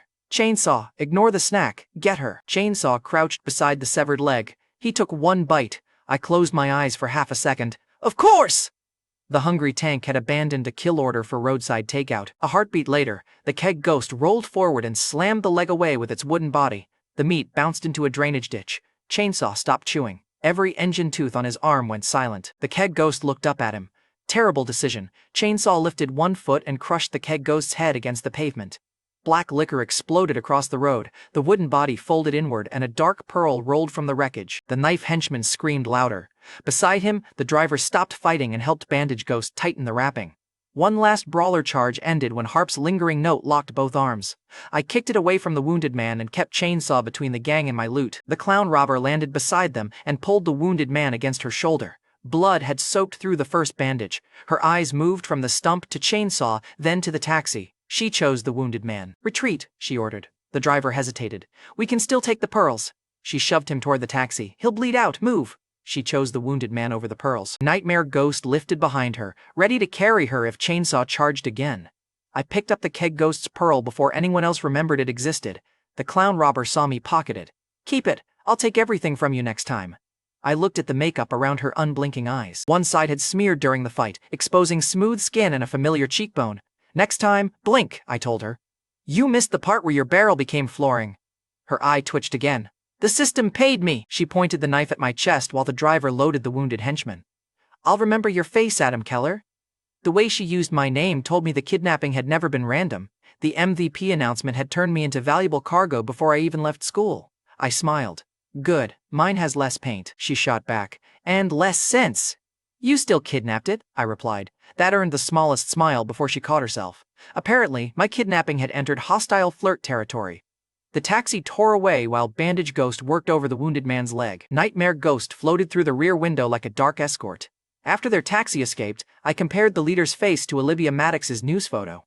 The smeared makeup gave me enough for one phone comparison. Blood Eye offered what he called professional analysis. 80% match, he announced. The remaining 20% is criminal eyeliner. I enlarged Olivia's image. Olivia is North Star's golden girl. That robber needed 3 people and a drainage ditch. Blood Eye replied, same face, much worse workplace. You are an eyeball with glue trauma. Stop practicing forensics. She looked like Olivia's relative, or double. I had no proof. Olivia had North Star and studio lights. Her lookalike had a battered taxi and a wounded crew she refused to abandon. I stored the dark pearl beside my MVP pearl and looked for the taxi. Gone. The nearest building was locked. My phone had 1 bar. Briarwood sat miles away. I had defeated the robbers and stolen from them. I had also lost my ride. Balanced outcome. The clown robber later told me what happened after they got away. At an abandoned warehouse, she knelt beside the wounded henchman while a medical ghost sealed the stump. She held his shoulder through the treatment and refused to leave until his breathing steadied. The driver paced beside her. You keep risking us because of your sister. Your sister has the life-bound ghost you were born with. It should have stayed with you. The clown robber removed her smeared makeup with a wet cloth. Without the painted smile, her resemblance to Olivia became much harder to dismiss. She looked toward the dark warehouse door. Then I'll take back what was stolen. Back on the empty road, I only knew she protected her crew and looked too much like Olivia. The rest came later. The ghost stolen from her had ended up with her sister. I still had no name for her. Before I could solve it, the Spectre Security Bureau started closing every college door in Greymont State. By the time I biked back home to Briarwood Apartments, my legs hated me more than the clown robber did. I had beaten 3 kidnappers, taken their pearl, and lost my ride home. Heroic victories rarely mention the transportation problem. All I wanted was 8 hours of sleep and 1 quiet ceiling. Then the landlord's son started singing directly above my ceiling. The boy had 1 song, no rhythm, and parents who treated noise complaints like fan mail. He had been doing this for weeks. That night, he restarted the chorus every time I closed my eyes. I knocked on the ceiling with a broom. He sang louder. The landlord stomped once from upstairs and shouted, "My son is practicing! Young talent needs support!" Apparently, so did my revenge plan. I pressed the M-shaped mark on my arm. Harp Ghost appeared beside my bed with her black harp across her knees. Her arrival frosted the window and made my television blink once. Tiny presence effects, useless in combat, perfect for bad neighbors. She turned her blind face toward the ceiling. "You summoned me for that? He has been attacking civilians without mercy," I told her. Harp listened to another cracked note and grimaced. "Cruel, even for you." I pointed upstairs. "Build on what you just did. Cold room, dead lights, haunted television. Let the wife and son see you first. Save the landlord for last." Harp tilted her head. "You want me to terrorize a family because the child sings badly?" I asked nicely with a broom. Diplomacy failed. Her mouth curved. "For once your diagnosis is accurate. That counted as teamwork." Disturbing teamwork, but I took the win. A minute later, cold rolled through the ceiling. Upstairs, the singing stopped mid-note. The landlord's wife asked why the windows had frozen from the inside. His son answered by screaming. Their television turned on by itself. Static filled the screen, then Harp's pale face appeared behind the landlord's chair. His wife saw her first. "Behind you!" she shrieked. The landlord spun around. Harp had already vanished. He snapped at his wife for frightening the boy. Then the television showed Harp standing behind him again. The son pointed at the screen and started crying. The wife dragged him toward the door. Every bulb in the apartment burst at once. Downstairs, my system started paying. Emotional collapse registered. Points awarded. Emotional collapse registered. Points awarded. The landlord still tried to act brave. "Cheap wiring. Nobody panic." Harp breathed beside his ear. He froze. His wife and son watched her rise behind him, black harp in both hands. The landlord saw only their faces until one string sounded beside his head. The note shook every cabinet open. He screamed louder than both of them. Beautiful harmony. The family ran into the hallway in pajamas. The landlord grabbed his son by both shoulders. "No more singing at night," he barked. "Ever." The boy nodded so hard his teeth clicked. The landlord ripped the microphone cable from the wall. When his son reached for it, the landlord snapped the plastic handle over his knee and carried the speaker into the hallway. His wife pointed toward the stairs. "Throw it outside." The boy started protesting. Harp plucked one soft note from the dark apartment. He helped carry the speaker. One ghost note fixed his father's parenting in under a minute. I recalled Harp before anyone reached my door. The cold lifted. The television died. Silence finally returned. Harp's voice came from the mark. "You owe me for performing backup to that child. I promised her better music next time. She threatened my remaining eardrum. I slept wonderfully." The next morning, I went downstairs for breakfast and found the landlord outside my door. He looked like he had fought a ghost and lost on points. He had heard I passed the A-rank trial. More importantly, he had spent the night screaming at a ghost in his own living room. The landlord grabbed my sleeve. "Adam, something entered our apartment. My wife saw a woman with a harp. My son saw her too." I inspected the frost still clinging to his collar. "Serious case." His face drained. "You know what it is?" "A ghost with standards," I told him. "It hates late-night singing." The landlord looked at his son, who had suddenly developed a deep respect for silence. I carried a bowl of salt upstairs, mixed it with water, and made the family stand behind me. 4 beats. That was the entire exorcism business model. First, I threw salt at the television. Second, I sprayed water across the dark corner where Harp had appeared. Third, I told the landlord the ghost had attached itself to unresolved household debt. He blinked.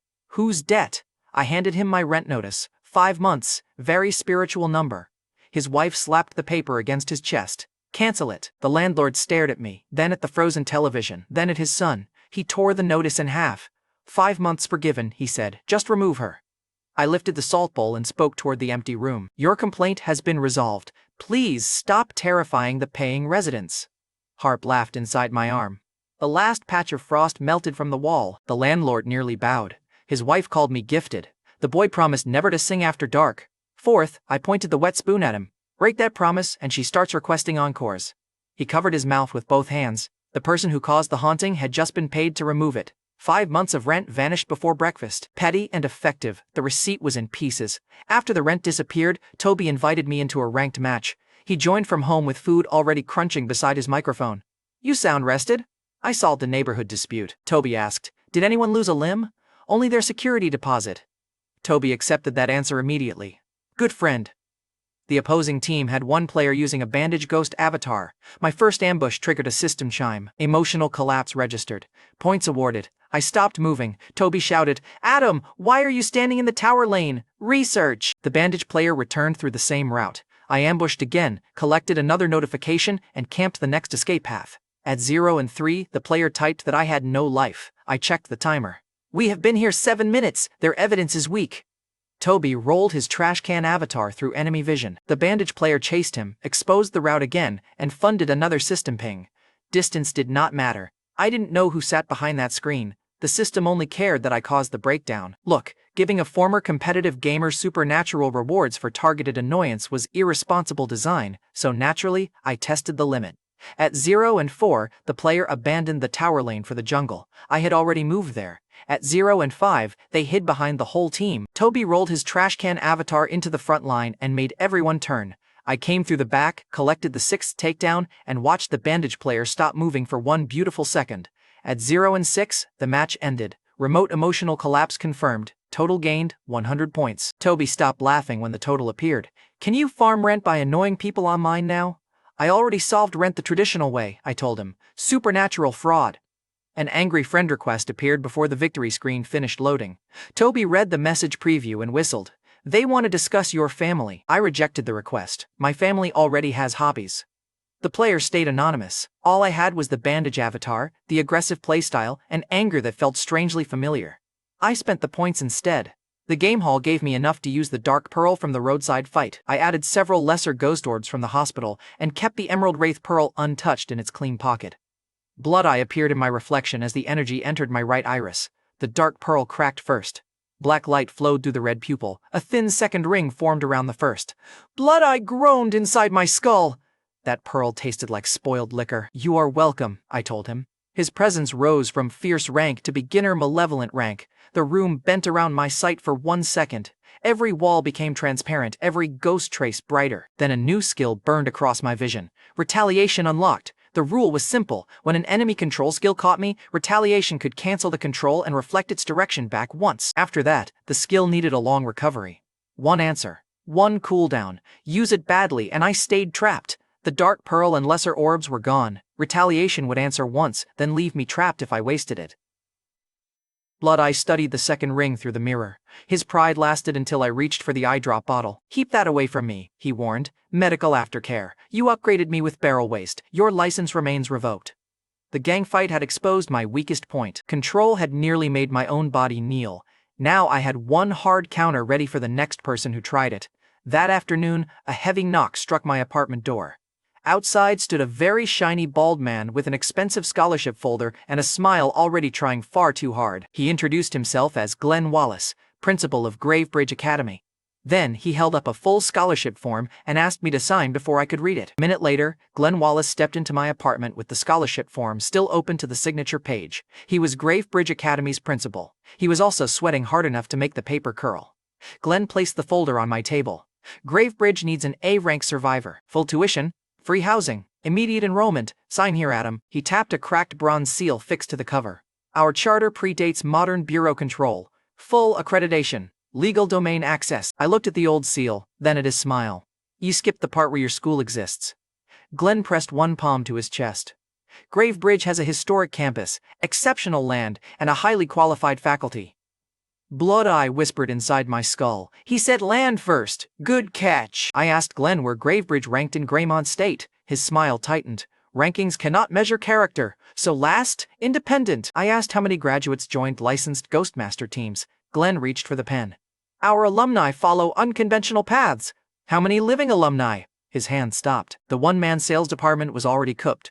Glenn opened a campus photograph. Most of it showed green hills and stone monuments beneath old trees. He tapped the widest section. A huge, historic campus, quiet, private surroundings, excellent spiritual density. I asked Glenn to point out the academic buildings. His finger moved past the stone fields and stopped over a distant roof. "That is the main campus," he declared. I enlarged the photograph on my phone. Every stone monument around that roof had a name carved into it. You can laugh. I did. The brochure had more tombstones than classrooms. Chainsaw growled from my arm at the mention of free housing. Glenn glanced at the mark and brightened. "Contracted ghosts are welcome," he added. "Gravebridge respects unconventional students." Harp spoke from my arm. "The dead appear to be the conventional students." Glenn pretended he had not heard her. Those are graves, I told him. Glenn leaned over the screen. Historic graves. Your campus is a cemetery, Glenn corrected me. A cemetery with classrooms. Harp Ghost spoke from my arm. Ask whether the housing is occupied. I ignored her because I wanted the answer too much. Glenn slid the form closer. The important point is accreditation. Gravebridge can train you, house you, and register your domain access. Accreditation kept the offer alive because it controlled legal domain access and professional certification. I tapped the blank signature line. How many teachers? Before Glenn answered, someone knocked once and entered behind him. Heather Madsen wore Northstar Ghost Academy's silver faculty coat. She was the recruiter who had watched my hospital fight through Paper Proctor's cameras. Heather told me Paper Proctor's charcoal note had sent the command room into a recruiting race. The teachers replayed my 3-ghost control, and a senior official ordered her to reach me first. Then Heather looked at Glenn, looked at the graveyard photograph, and laughed without warmth. He didn't tell you? She asked me. Glenn grabbed the photograph. This is a private recruitment meeting. Heather took the form from his hand. Gravebridge has one active teacher. Him. I looked at Glenn. Your highly qualified faculty is a bald average? Glenn lifted one finger. My average qualification is excellent. Blood, I laughed so hard, my right eye watered. Heather tapped the stone fields in the photograph. Most of this acreage is burial ground. Glenn is the principal, admissions office, and only active teacher. Glenn straightened his coat. Which means every member of my faculty meets my standard. Every member is you, Heather replied. An excellent average, Glenn insisted. The man kept making the pitch worse with admirable consistency. His full tuition and housing offer was real. The plural faculty was doing criminal amounts of work. Heather turned to me and placed a different folder on the table. Northstar's crest shone on the cover. Adam Keller, she said. Northstar is Greymont's top ghost academy. I saw you control 3 contracts against the invisible ghost. We are offering direct admission, full tuition, and elite housing. Glenn slowly pulled his own form back. The contrast was brutal. Northstar had famous instructors, serious domains, and Olivia Maddox on television. Gravebridge had one teacher and a campus full of graves. Heather opened the Northstar folder to the signature page. Your theory score is irrelevant after that performance. Sign, and your seat is protected. That was the future everyone expected the MVP to receive. I picked up the pen. Glenn tucked his form under one arm and headed for the door. The door closed behind him. He had lost before I wrote the first letter. Then Heather's phone rang. She checked the caller, frowned, and answered on speaker because both hands held my file. A state education official spoke first. Ms. Madsen, withdraw the offer to Adam Keller immediately. Heather's shoulders stiffened. On what grounds? Bridget Sloan's father, Deputy Commissioner Calvin Sloan, submitted a security objection through the Spectre Security Bureau. Keller is blacklisted from every accredited academy under current state control. The room went quiet. Bridget's threat outside the ICU had reached my apartment. Heather turned away from the phone. He won the state trial MVP. Your own observers approved recruitment. The official replied, the order is final, remove the form. The call ended. One powerful father closed every school door because I embarrassed his daughter. Heather's thumb bent the silver crest. Then she took the pen from my hand and closed the Northstar folder herself. She opened it once more, as if anger could keep the offer alive. The phone had already gone silent. Heather looked at my blank signature line, shut the cover again, and left her hand on it. That sound hurt more than I expected. Without an accredited academy, I lost serious training domains, full certification, and licensed team access, 3 contracts, nowhere legal to grow. Even Harp stopped joking. Chainsaw's mark went still against my arm. Heather's jaw tightened. A public apology to Bridget Sloan might get her father to withdraw the objection. I set the pen down. Apologize for what? I asked. Heather did not answer. Apologize for surviving the domain she couldn't control, taking the room I earned, and refusing to become ghoul bait? Heather rubbed the Northstar crest with her thumb. I am telling you the fastest path. Then the fastest path belongs to someone else. I pushed the folder back. Since I arrived in this world, one bad number had been used to decide my future. The system broke that number. I was not handing the decision to another rich family. I will not bow to Bridget, I told Heather. Her father can blacklist my name. He does not get my apology too. Heather crushed the folder edge in her hand. She had brought the dream offer into my apartment and watched her own academy fold on command. The front door opened again before the speakerphone's last words stopped echoing. Glenn Wallace placed his Gravebridge form back on the table. His salesman's smile had disappeared. He set the cracked bronze seal beside Heather's closed folder and tapped it once. Heather stared at the seal. That charter is ancient, Glenn answered. Ancient still counts. Gravebridge remains accredited, Glenn said. Our charter predates the Bureau's current control rules. Deputy Commissioner Sloan can send notices. I can throw them in the furnace. Heather stared at him. You cannot protect him from the Bureau forever. Glenn met her eyes. North Star dropped him during one phone call. Heather opened her mouth, then closed it. The one-man faculty had walked in looking like a scam. Now he was the only educator in the room putting his own school against the bureau. I tapped the graveyard photograph. Full tuition and housing still included? Glenn nodded. Every dollar. Keep my bed above ground. He hesitated half a second too long. I pointed the pen at him. Glenn, above ground, he promised. Mostly. Harp laughed from my arm. Blood Eye called the school structurally honest by ghost standards. I signed. Glenn stamped the same old seal beside my signature. My name stayed on the Gravebridge form. Heather's North Star folder stayed closed. Heather watched my signature dry. You were supposed to be at North Star. I handed her folder back. North Star was supposed to have a spine. Her mouth tightened. Then she gave Glenn one cold look and headed for the door. Before leaving, Heather turned toward me. The people who watch those hospital cameras know what you can do. This blacklist will not make them forget. Heather held my gaze for 1 second, then left without arguing. Glenn waited until the door closed. Then his salesman's smile returned at full power. Excellent choice, he announced. Now, Gravebridge has a referral program. I narrowed my eyes. Of course it does. Glenn opened a small case. An emerald wraith pearl glowed inside. Bring 1 qualified student, he said, and you receive 1 pearl. The referral pearl got my full attention. I sent Toby the campus photograph and called before Glenn finished explaining. Toby answered with chewing in the background. Did North Star call? North Star folded. I joined Gravebridge Academy. Silence. Then Toby asked, is that the school built inside a graveyard? Glenn leaned toward my phone. Adjacent to a graveyard. I looked at the campus photograph. The graves have better attendance than the students. Toby asked how many teachers worked there. Glenn held up one finger with great dignity. 1, I told Toby, but the tuition and housing are free.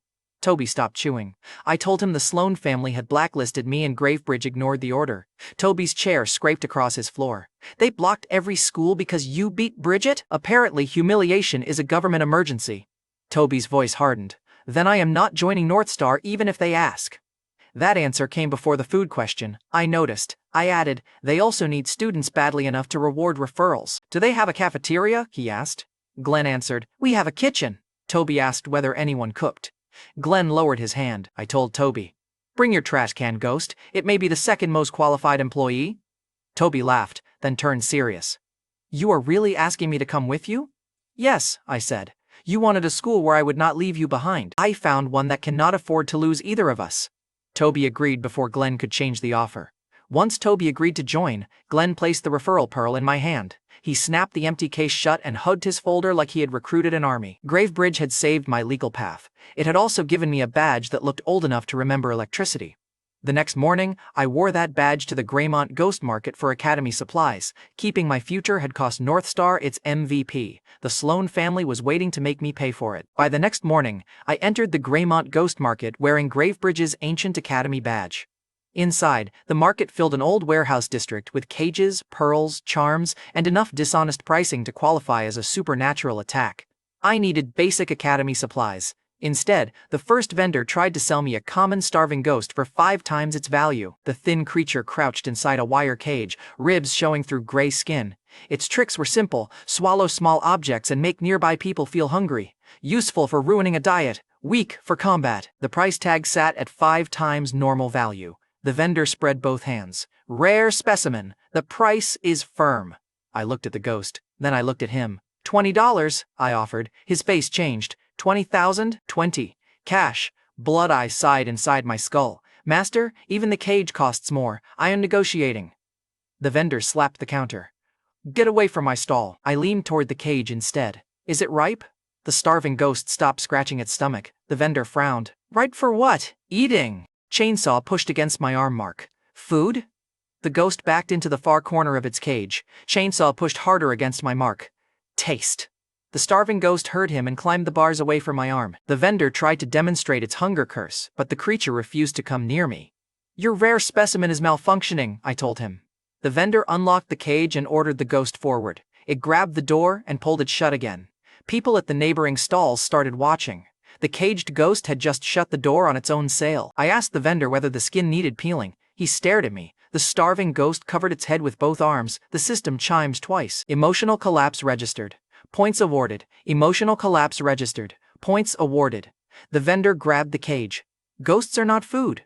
Then why are you selling a starving one? I asked. I need a satiated ghost, fully fed, no bones. The creature shook the bars and pointed urgently at another stall, trying to redirect the customer. Harp laughed from my arm. Even the merchandise wants you gone. I nodded at the vendor. Your product lacks confidence. He lowered the price. I offered $12. His collapse meter rose faster than the ghost's. The vendor finally shouted for market security. I walked away without buying anything, while the starving ghost watched me leave like it had survived an execution. Low-stakes system farming remained one of life's cleaner pleasures. While I examined a cracked pearl at the next stall, Bridget Sloan returned with a man in a spotless North Star coat. Dorian Sloan was Bridget's older brother and a North Star sophomore, 2 years ahead of me. He carried himself like family lawyers had erased the word no. His academy coat was spotless. His gold card was already in his hand. Bridget pointed at my Gravebridge badge. That's him. Dorian looked from the badge to my worn loot pouch. The market lets Gravebridge students touch real merchandise now? Nearby vendors turned toward us. Dorian had made the insult public for free. I held the pearl toward the light. A deep crack ran through its center. The spirit energy had already leaked out. Apparently, I told him, they even let North Star students buy damaged goods. Dorian snatched the pearl from my fingers. The stall owner named a price far above its worth. Dorian placed his gold card on the counter without inspecting the crack. Charge it, he ordered. Some people should watch wealth from a safe distance. The card reader approved the purchase. I looked at the cracked pearl in his hand. Congratulations, you bought decorative gravel. Dorian's smile held. Poor people always call expensive things useless. I tapped the split core. Ghost pearls feed contracts because the core stores spirit energy. Yours has a hole through it. The stall owner suddenly became fascinated by another customer. Bridget looked closer and grabbed Dorian's sleeve. That one is cracked. His smile died one corner at a time. I turned toward the aisle and raised my voice. Attention! A rich buyer is paying full price for cracked pearls. North Star money. Sloan family guarantee. You should have seen those vendors move. 2 reached Dorian before he finished turning around. 1 rolled over a sack that clinked like broken glass. Mr. Sloan, I have a whole collection of premium damaged pearls. Another vendor carried a wooden case against his chest. Mine came from noble ghosts. The cracks are very exclusive. 1 vendor dumped broken pearls across the counter. His competitor opened a case beneath Dorian's nose. Behind them, sellers started carrying out inventory they had failed to move for years. Every box made retreat harder because the entire market was watching. Dorian shoved the first sack away. I am not buying garbage. I pointed at the pearl already in his hand. You just did. Laughter rolled through the crowd. The first vendor raised his voice. The Sloan family cannot afford my stock? Bridget tried to pull Dorian toward the exit. I made sure the whole aisle heard me. That is Bridget Sloan, Deputy Commissioner Sloan's daughter. Her brother just explained that wealthy people buy without checking. Please respect the family tradition. Every nearby vendor looked over. Bridget stopped pulling. Leaving now would turn Dorian's boast into a public retreat. The second vendor opened his case. Every pearl inside had a visible crack. A generous bulk price for North Star's finest. Dorian's jaw tightened. Fine, add it. Terrible choice. More sellers arrived with chipped, dead, and cloudy pearls. The crowd stacked cases at Dorian's feet while the first vendor praised Sloan courage and the second praised Dorian's taste. Dorian kept saying, add it. Bridget grabbed his sleeve. Stop. He shook her off, raised the gold card where the crowd could see it, and repeated the order. The vendors heard permission and stacked another case. He ignored her. The rich genius with a refund problem had finally reached the limit of his card. The final total appeared on the reader. $8 million! Approved! The market erupted. 1 vendor hugged his empty sack. His competitor bowed so low his forehead nearly touched the counter. Other sellers started calling Dorian the patron saint of broken inventory. His gold card remained in the reader while $8 million of worthless pearls filled 3 cases at his feet. When the payment cleared, I tapped the split cores. The energy is gone. You paid $8 million for shiny rocks. Dorian grabbed my collar. His face had gone red above North Star's silver coat. You set this up. I looked at the cases. I announced exactly what you were buying. You supplied the confidence. The system dumped a heavy reward into my balance from Dorian, Bridget, and several vendors trying not to laugh near him. Bridget slapped his wrist. Let him go! The whole market leaned closer. Dorian released my collar. Dorian pointed toward the license challenge ring. You and me! I will put every pearl in those cases on the line. The aisle quieted. A market challenge allowed real injuries and destroyed contract ghosts. The referee stopped the duel only for surrender or incapacitation. The market posted those rules in huge letters around its challenge ring. Everyone knew what acceptance meant. The prize was Dorian's $8 million mistake. Losing could cost me a contract ghost or a limb. Blood-Eye read the marks beneath Dorian's sleeve. 3 full contracts, all malevolent. Dorian also had a 2-year age advantage. I was still a Tier 1 high school senior. Blood-Eye was half-bodied, and Chainsaw barely tolerated me. Harp told me the challenge was an obvious attempt to maim a younger student. Chainsaw asked whether the opponent counted as food. My team had offered caution, judgment, and lunch planning. Full tactical committee. A man near the cases shouted, "He is 2 years younger than you." Another spectator called the challenge bullying. Dorian pointed at my Gravebridge badge. He accepted an academy seat. He can accept an academy-level fight. Unless Gravebridge only teaches shopping tricks? The prize cases sat between us. Taking them would turn his 8 million flex into my trophy. More importantly, he had made the challenge public. Walking away would leave one clear image, a Gravebridge student backing down from North Star. I looked at the prize cases. I accept. The crowd's mood flipped. Shoppers who had laughed at the cracked pearl trap moved behind me. North Star badges gathered behind Dorian. The aisle split into 2 sides before either ghost appeared. Bridget noticed the shift and tried to call the duel a family matter. A vendor lifted one of Dorian's worthless cases and shouted, "The family made it public at 8 million. Bridget closed her mouth and followed the crowd to the ring. Once I accepted, the crowd moved us to the market's licensed challenge ring. A dark-braided girl stood near the rail without clown paint. Her eyes and voice gave her away before the familiar half-smile did. The former clown robber cupped both hands around her mouth. "Take his money twice, Red Eye." I looked at her. "You here to rob the winner?" She shot back. "I only rob people with better odds." "Then keep watching," I told her. Her gaze moved over my face. "Try not to damage the part I remembered." Her support came with a threat and enough flirting to make the situation weird. Dorian heard the exchange and looked even angrier. Bridget stared at the dark-braided stranger standing confidently on my side. At the ring entrance, Dorian placed the pearl cases beside the referee and rolled up his sleeve. 3 malevolent contract marks covered his arm. The crowd that had laughed at his purchase stopped laughing. He touched the first mark and stared at me across the platform. Dorian had already lost 8 million. Now he intended to collect the debt in blood. At the opening bell inside the market challenge ring, Dorian released 3 malevolent ghosts at once. The prize cases sat beside the referee while his $8 million mistake tried to kill me. A soaked corpse rose from the first mark. Black water poured from its sleeves and circled its neck like a hanging rope. Blood-Eye identified it inside my skull. "Drowned ghost. Control specialist. Don't let the water touch your throat." The second mark spat out a thin, burned figure wrapped in blue sparks. Livewire Ghost lifted both hands, and every metal rail started humming. The third mark hit the platform like a dropped truck. Giant Ghost stood twice as tall as Chainsaw. Its swollen body was built to block, absorb, and keep moving after reasonable creatures quit. All 3 were low-level malevolent ghosts. One spectator gave the formation a clean summary. Control, Mage, and Tank. North Star's perfect 3-ghost lineup. North Star applauded. "You can see why." Bridget crossed her arms and smiled before the first attack. The dark-braided robber shouted from the opposite rail, "3 ghosts to beat 1 high school senior! Very brave!"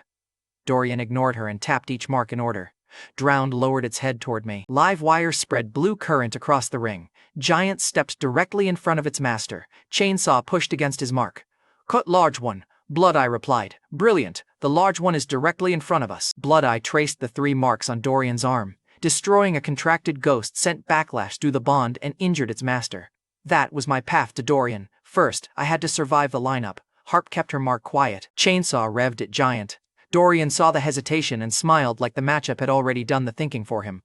Dorian spread both arms. "You made me spend 8 million. I'll collect it from your contracts first." I glanced at the worthless cases. "Please don't damage my future gravel." His face tightened. Dorian pointed at me. "Drowned. 2-minute burial." The water around Drowned snapped forward. It wrapped my neck before I cleared the center line. The ring vanished behind black water, and my throat locked shut. Drowned pulled. My shoes scraped across the stone. The water collar yanked me sideways and slammed my shoulder into the barrier. I grabbed the liquid rope with both hands. My fingers passed through it, and the pressure tightened around my windpipe. Every breath became a thin, wet click. Dorian walked behind Giant and kept both hands clean. "Drowned can hold you for 2 minutes. You won't last 30 seconds. Bridget smiled at the rail. The North Star crowd started counting down my air instead of the duel. Dorian spread his arms toward the counting crowd and let them enjoy my choking. I slapped the chainsaw mark. "Take the master," I ordered. Chainsaw Ghost burst onto the ring and charged Dorian with his engine screaming. Giant stepped between them. Chainsaw's first swing hit Giant across the chest. The blade sank 2 inches and stopped. Giant grabbed the saw arm with both hands and drove Chainsaw into the platform. Livewire pointed one finger. Drown's water had already soaked Chainsaw from shoulder to boot. Blue current crossed the ring through that wet trail. The shock folded Chainsaw onto one knee. His bandages smoked. The saw engine coughed and nearly died. Bridget gripped the rail. "Finish him, Dorian." Dorian smiled at me through the water around my throat. "Your malevolent ghost is already done." Then Chainsaw stood back up. Bloodthirsty had activated. Every volt Livewire poured into him became more strength. His engine restarted with a deeper roar. Chainsaw ripped his arm free from Giant's grip and drove the spinning blade across Giant's torso. A black crack opened from shoulder to ribs. Giant staggered 3 steps and dropped one hand to the floor. Dorian's fingers jerked toward the tank's mark. He had expected lightning to solve Chainsaw. His mage had loaded the saw for him. Chainsaw kicked Giant's knee and dragged the blade lower. Giant caught the housing, but the platform cracked beneath its feet. Dorian ordered Livewire to fire again. Another bolt forced Chainsaw back, yet Bloodthirsty kept feeding him strength. Now the crowd stopped treating Dorian's formation like a guaranteed result. Across the ring, the dark-braided robber climbed onto the rail and knocked a spectator's drink into his lap. She shouted, "Cut through the tank, Red Eye!" I couldn't answer. Drowned still had my throat. Blood Eye could. Blood Eye warned. Livewire charges before each strike. The current brightens the water first. Watch the paths. Blue lines appeared inside my red vision. Each line spread through Drown's water a fraction before the lightning followed. I twisted between 2 bright channels. The first bolt missed my spine by inches. A second scorched my sleeve. The third hit where my knee had been. Drown tightened the collar, but moving gave me one breath. I used it to run toward Dorian. Livewire kept firing. Blood Eye kept drawing the next path. I stepped through the gaps while Chainsaw held Giant in place. The market crowd counted each dodge out loud. By the 4th, people behind Dorian stopped cheering. By the 6th, one North Star student hid his academy scarf under his coat. Dorian heard the shift. He fired commands faster, and Livewire's pattern became sloppier. One bolt clipped my ribs. Pain folded me sideways, but my feet stayed inside the only safe channel. The former clown robber turned from the ring and started arguing with a man wearing a state education pin. That man was Omar Rivas, Greymont's state education deputy. He was at the ring to watch academy talent. His state pin made the nearby spectators clear a space around him. Omar folded his arms. "Good movement. Dorian still has the complete formation." The robber asked, "Is that your official opinion?" Omar studied her face.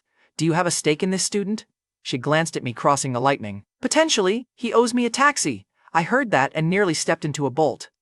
The robber pulled an emerald wraith pearl from her pocket and placed it on the rail. "Bet 1. I say Red Eye wins."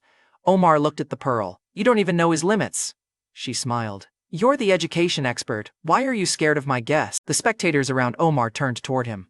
Omar's jaw tightened. He placed his own emerald wraith pearl beside hers. "Fine. North Star wins." The robber tapped both pearls. "Good. I needed matching earrings." Her gaze returned to me and stayed there longer than the bet required. Dorian saw the bet and shouted over the crowd, "Livewire, close the pattern!" The lightning net tightened. Blood Eye marked one final gap beside Dorian's left shoulder. I drove through it. Dorian stepped back for the first time. Then, Drowned slammed both palms against the platform. Black water weeds erupted beneath my feet. They wrapped my ankles, waist, and arms before I could jump. My body locked 2 steps from Dorian. The crowd groaned. Dorian recovered his smile. "Drown's weeds hold for 2 minutes. You spent everything reaching me." The water collar pulled my head back. I let the weeds close. The second ring inside my red eye flashed once.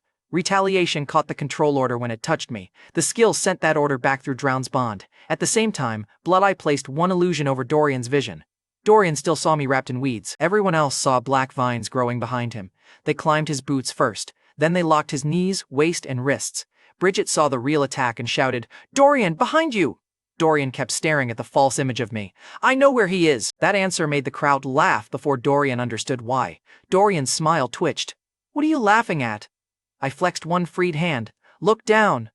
Dorian lowered his eyes. The water weeds had bound him to his own platform. He ordered Drowned to release the skill. Drowned pulled against the reflected command and only tightened the vines. Dorian tried to lift one foot. His body didn't move. Blood Eye removed the illusion. Now Dorian saw me standing free in front of him. He also saw his own hands pinned against his sides. I walked close and tapped the silver North Star crest on his chest. "Perfect lineup. Wrong controller." Dorian tried to headbutt me. The weed stopped him halfway and left his forehead hanging 6 inches short. The rich genius with a refund problem had bought garbage, challenged a younger student, and handcuffed himself with his best control ghost. Honestly, I don't know what result he expected after the first 2 warnings. The dark-braided robber pointed at Omar's pearls. "Still feeling educated?" Omar kept watching the ring. His folded arms came apart. The second ring in my eye went dull. Blood Eye warned me. Retaliation is spent. It won't answer again today. Dorian still had 3 ghosts. I had burned my only clean answer to control. Chainsaw threw Giant across the platform. The injured tank hit the barrier and dragged itself upright again. Dorian's face went pale when I stepped toward him. I stopped 1 arm's length away. "You trapped the wrong person!" The crowd broke toward my side. North Star badges lowered. Gravebridge chants started from people who had mocked the school 15 minutes earlier. Bridget heard them and snapped. She slammed both hands against the rail. "Dorian, use the tournament formation, now!" Dorian jerked against the weeds. "I saved that for the interschool tournament." Bridget pointed at my Gravebridge badge. "Then lose to a one-teacher cemetery in front of the whole market." Dorian's head snapped toward my Gravebridge badge. Dorian's eyes hardened. "Giant, open the field!" Drowned tore the reflected weeds off him by force. The vines burst into dirty spray, and Dorian stumbled free. Giant planted both fists against its swollen torso. The black cracked chainsaw had cut across it spread wider. Then, Giant ruptured. Foul water exploded across the challenge ring. It covered the stone, climbed the barrier, and swallowed my legs before I could retreat. Drowned vanished beneath the flood. Cold hands caught both ankles and dragged me under. Above the water, live wire rose into the air. Blue current gathered across its arms and spread through the flooded ring. My aura had enough strength left for 2 techniques. Dorian had turned the entire platform into a conductor. The first lightning bolt started falling. Inside the flooded challenge ring, Drowned Ghost pulled me beneath Giant's foul water. Giant's ruptured body had turned the platform into a filthy pool. Livewire hovered above it with enough lightning to hit every wet surface. Dorian's tournament formation had finally landed. Drowned dragged me past Giant's knees. The wounded tank planted 1 foot between Chainsaw and Dorian, protecting its master even while black water leaked from its torso. Livewire's current spread across the surface until every drop glowed. The dark braided robber stopped smiling. Omar rested 1 hand on the rail, but neither of them could enter the barrier. Good. The ring would be decided by the people trapped inside it. Cold water filled my nose. Drowned's weeds locked my wrists against my ribs and dragged me along the bottom. Blood Eye's red vision cut through the darkness, but seeing the exit didn't create oxygen. Above me, the whole pool brightened blue. Livewire was charging the finishing strike. The ring barrier held the water in place. Every spectator could see my body moving beneath the glowing surface. Bridget pointed down at me. "This is what happens when Gravebridge challenges North Star." His strongest move had trapped me and silenced the crowd. Bridget's smile came back for exactly 1 breath. I checked my aura through the contract marks. 2 techniques remained. 1 death hymn, 1 chainsaw frenzy. Retaliation was dark. Chainsaw had taken a full lightning shock. Harp had enough strength for 1 sustained song. Dorian had spent his hidden trump card, and this time, it worked. Look, I enjoy clowning arrogant people. Drowning in ghost sewage gave me very little material. Drowned pulled me deeper. My chest convulsed. Black water slipped between my teeth. The weeds tightened whenever I kicked. Panic burned my air faster than Drowned could drag me. Blood Eye marked Dorian through the water. He stood behind the injured giant while Livewire gathered the final charge. Harp's voice entered my mind. "Order me to break the water." That was the obvious move. Her song could disrupt Drowned long enough for me to surface. It would also spend the technique and leave Dorian untouched. I answered through the bond. "Don't free me. Hit Dorian." Harp went silent for 1 beat.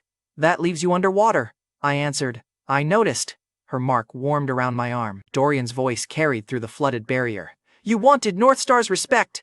Die under its strongest formation."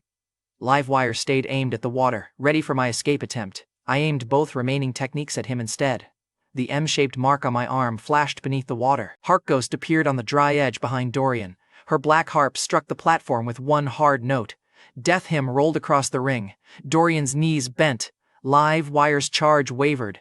Drowned's grip loosened for half a second, but the weeds stayed wrapped around me. Harp kept the cord alive. Its execution trigger would wait for any ghost that fell to its final sliver. My second mark burst open. Chainsaw Ghost came through still smoking from the first shock. He saw Dorian, then he charged. Giant tried to move between them, but the wound across its torso leaked the same black water feeding the field. 1 leg buckled. Chainsaw vaulted over the tank's shoulder.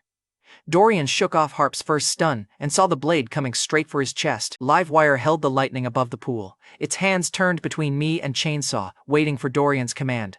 The dark braided robber gripped the rail. Omar's pearl sat beside hers, forgotten for the moment. I forced my head above the water for 1 breath. "Keep the lightning on me," I shouted, "and Chainsaw reaches you first." Dorian looked at Livewire's charged hands. Then he looked at the saw closing the distance. The rich genius had finally received a real choice. Kill me and get cut apart, save himself and throw away the formation. Bridget saw the hesitation and screamed, "Finish Adam, don't turn the strike!" Chainsaw's blade scraped across Giant's wounded shoulder and kept coming. Dorian ignored his sister. Dorian shouted, "Live wire! Redirect to chainsaw!" The blue current turned. A column of lightning hit Chainsaw Ghost at full strength. The flash erased every shadow around the ring. Chainsaw's body slammed into the stone. His saw arm stopped. Burned bandages peeled from his shoulders and my contract mark went numb. The redirected damage traveled through our bond. My right arm seized, and Drowned pulled me back under before I could breathe. The lightning blast drove a wave across the pool. My shoulder struck the stone, and the last air left my lungs. Blood Eye kept my vision open while the edges darkened. He marked Chainsaw's hand and repeated one fact. Blood Eye warned, "He's moving." The crowd fell silent. Bridget grabbed the rail with both hands. Dorian stumbled backward and laughed once. Dorian shouted, "That's your heavy hitter, finished." The dark braided robber leaned over the barrier, his fingers moved. Dorian looked down. Chainsaw's fingers closed against the stone. Then the engine restarted. Bloodthirsty had taken every hit Dorian gave him and converted the damage into power. The first shock had strengthened him. The finishing strike had pushed Bloodthirsty much higher.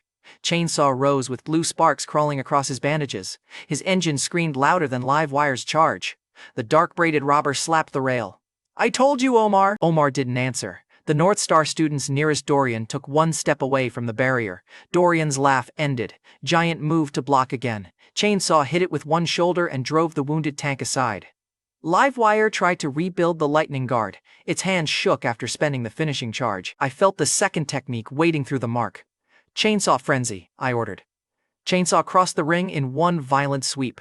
The first rotation tore through Livewire's lightning guard. A second opened its chest and scattered blue sparks through the water. The third rotation reached Dorian. He twisted away. A piece of his ear spun across the wet stone. He hit the platform, clutching the side of his head. The market crowd made one ugly sound together. Dorian stared at the blood on his palm. His command voice broke. Dorian screamed, "Drowned! Leave him! Protect me!" Under the water, every weed around my body released. Drowned abandoned the drowning control and surged toward its master. I kicked off the bottom and broke the surface, coughing. Air had never tasted that expensive. The water field shifted with Drowned, exposing sections of the platform. I dragged myself onto one knee and vomited black water beside the rail. Bridget had wanted a public execution. The public now watched her brother hide behind the ghost that had been drowning me. Drowned formed a wall between Chainsaw and Dorian. Harp's death hymn was still vibrating through the ring. Giant had already been ripped open by Chainsaw. Livewire staggered behind Drowned with its chest split and its current failing. Both had fallen beneath Harp's execution threshold. I raised 2 fingers toward them. I ordered, "Harp, close the song." Harp struck the final note of death hymn. The sound passed through Giant first. Its swollen body locked. The black water pouring from its wound stopped in midair. Then Giant shattered into dark spirit smoke. Dorian's first contract mark split across his arm. He coughed blood onto the platform. Livewire tried to lift one hand. The same note reached it. Blue current flashed once inside its chest. Livewire broke apart from the center and vanished into black sparks. Dorian's second mark tore open. Bridget reached toward the barrier, but it was still sealed around the active fight. She could watch the marks break and do nothing.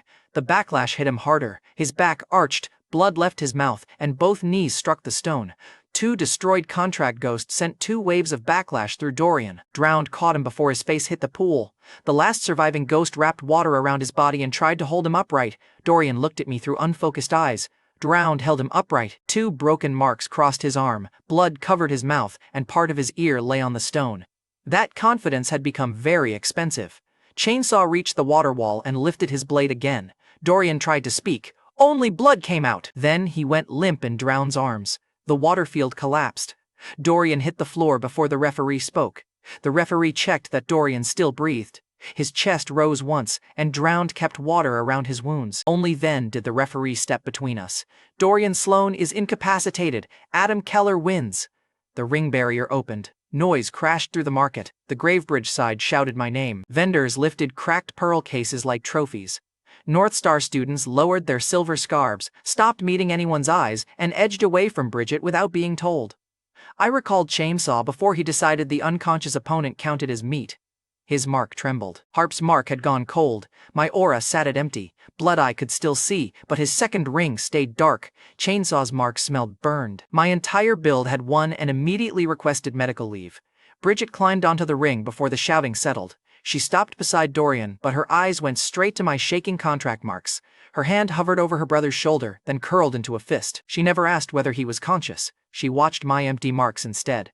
The referee pointed at the 3 cases. The wager transfers to Adam Keller. Vendors chanted, 8 million, 8 million. Bridget tightened her hand around the nearest handle. For 1 second, the whole market waited to see whether the Bureau Princess would refuse the wager too. Then she shoved the cases toward me. Take the garbage. I caught the first handle. Your brother chose the inventory. The crowd laughed.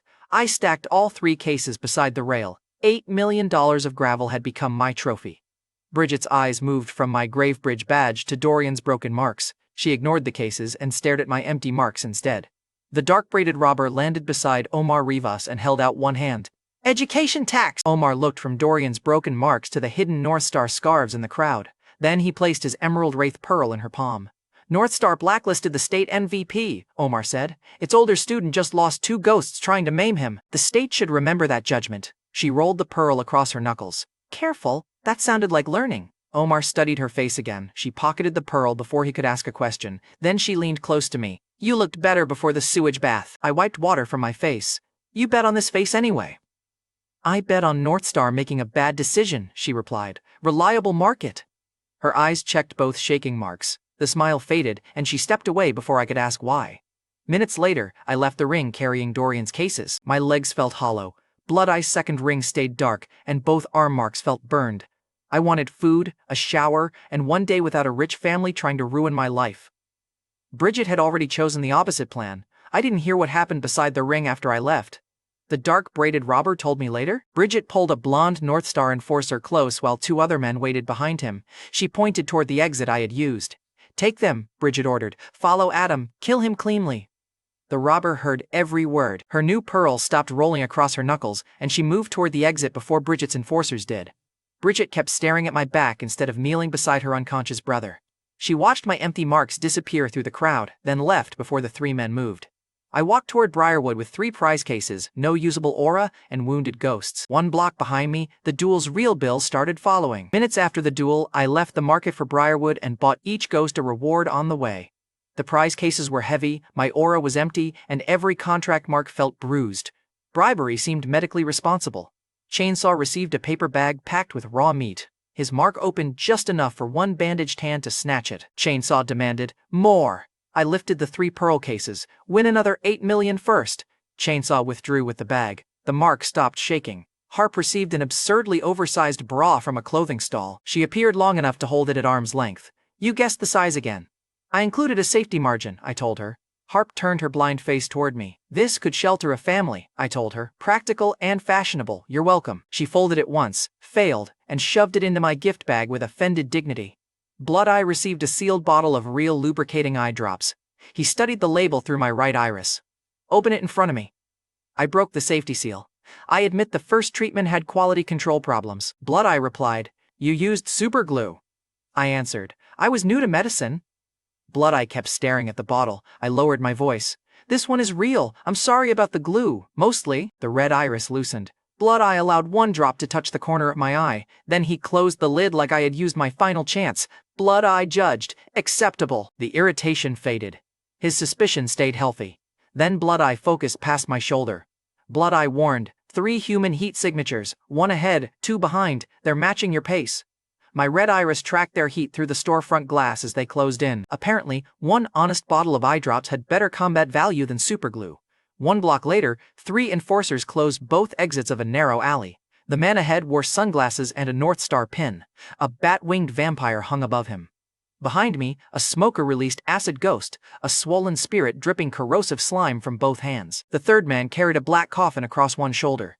The coffin brute blocked the side exit and looked disappointed that I still had a pulse. All 3 had waited until the market crowd disappeared. The smoker blew out a thin stream of smoke. Leave the cases. The Sloan family wants the body clean. I set the cases down slowly. Blood Eye could track them. Harp had spent her song. Chainsaw could barely hold his form. My aura had nothing left to give. Harp tested her mark and warned me. I can appear. I cannot play death him again. Blood Eye added, retaliation is still dead. 3 contracts, 0 clean answers. I touched the chainsaw mark anyway. A rusted blade pushed 1 inch through the red light, shook, and sank back into my arm. The smoker laughed. Empty. Just like Miss Sloan said. The coffin brute lowered the box from his shoulder. He cracked the lid 1 inch. Heavy ghost pressure rolled through the alley, and my knees bent before the thing fully appeared. The pavement beneath the coffin darkened. Blood-eye couldn't identify the spirit through the sealed lid. I raised both hands. 3 grown men for 1 exhausted face? You could have asked for a picture. The vampire rider looked me over. We were told you stall with jokes, I asked. Good briefing. Did it mention my rates? The acid ghost controller flicked his cigarette aside. It mentioned killing you. Acid ghost threw the first stream. Blood-eye marked the angle. I twisted away, and green slime burned a smoking groove through the wall beside my head. The dodge bought 1 second. The vampire dropped from above and raked 1 claw across my loot pouch. Rings and watches spilled over the pavement. I left them. Bending down would have ended the story in an alley beside discounted laundry. The coffin brute stepped closer. Acid Ghost raised both hands for a wider spray. The vampire circled behind my shoulders, cutting off the jump route. The coffin pressed cold pressure against my back. Acid Ghost released a wide sheet of slime. I threw myself beside the prize cases. The acid crossed above me and stripped paint from the coffin lid. The brute kicked 1 case away and raised his heel over my wrist. My looks had failed as a defensive system.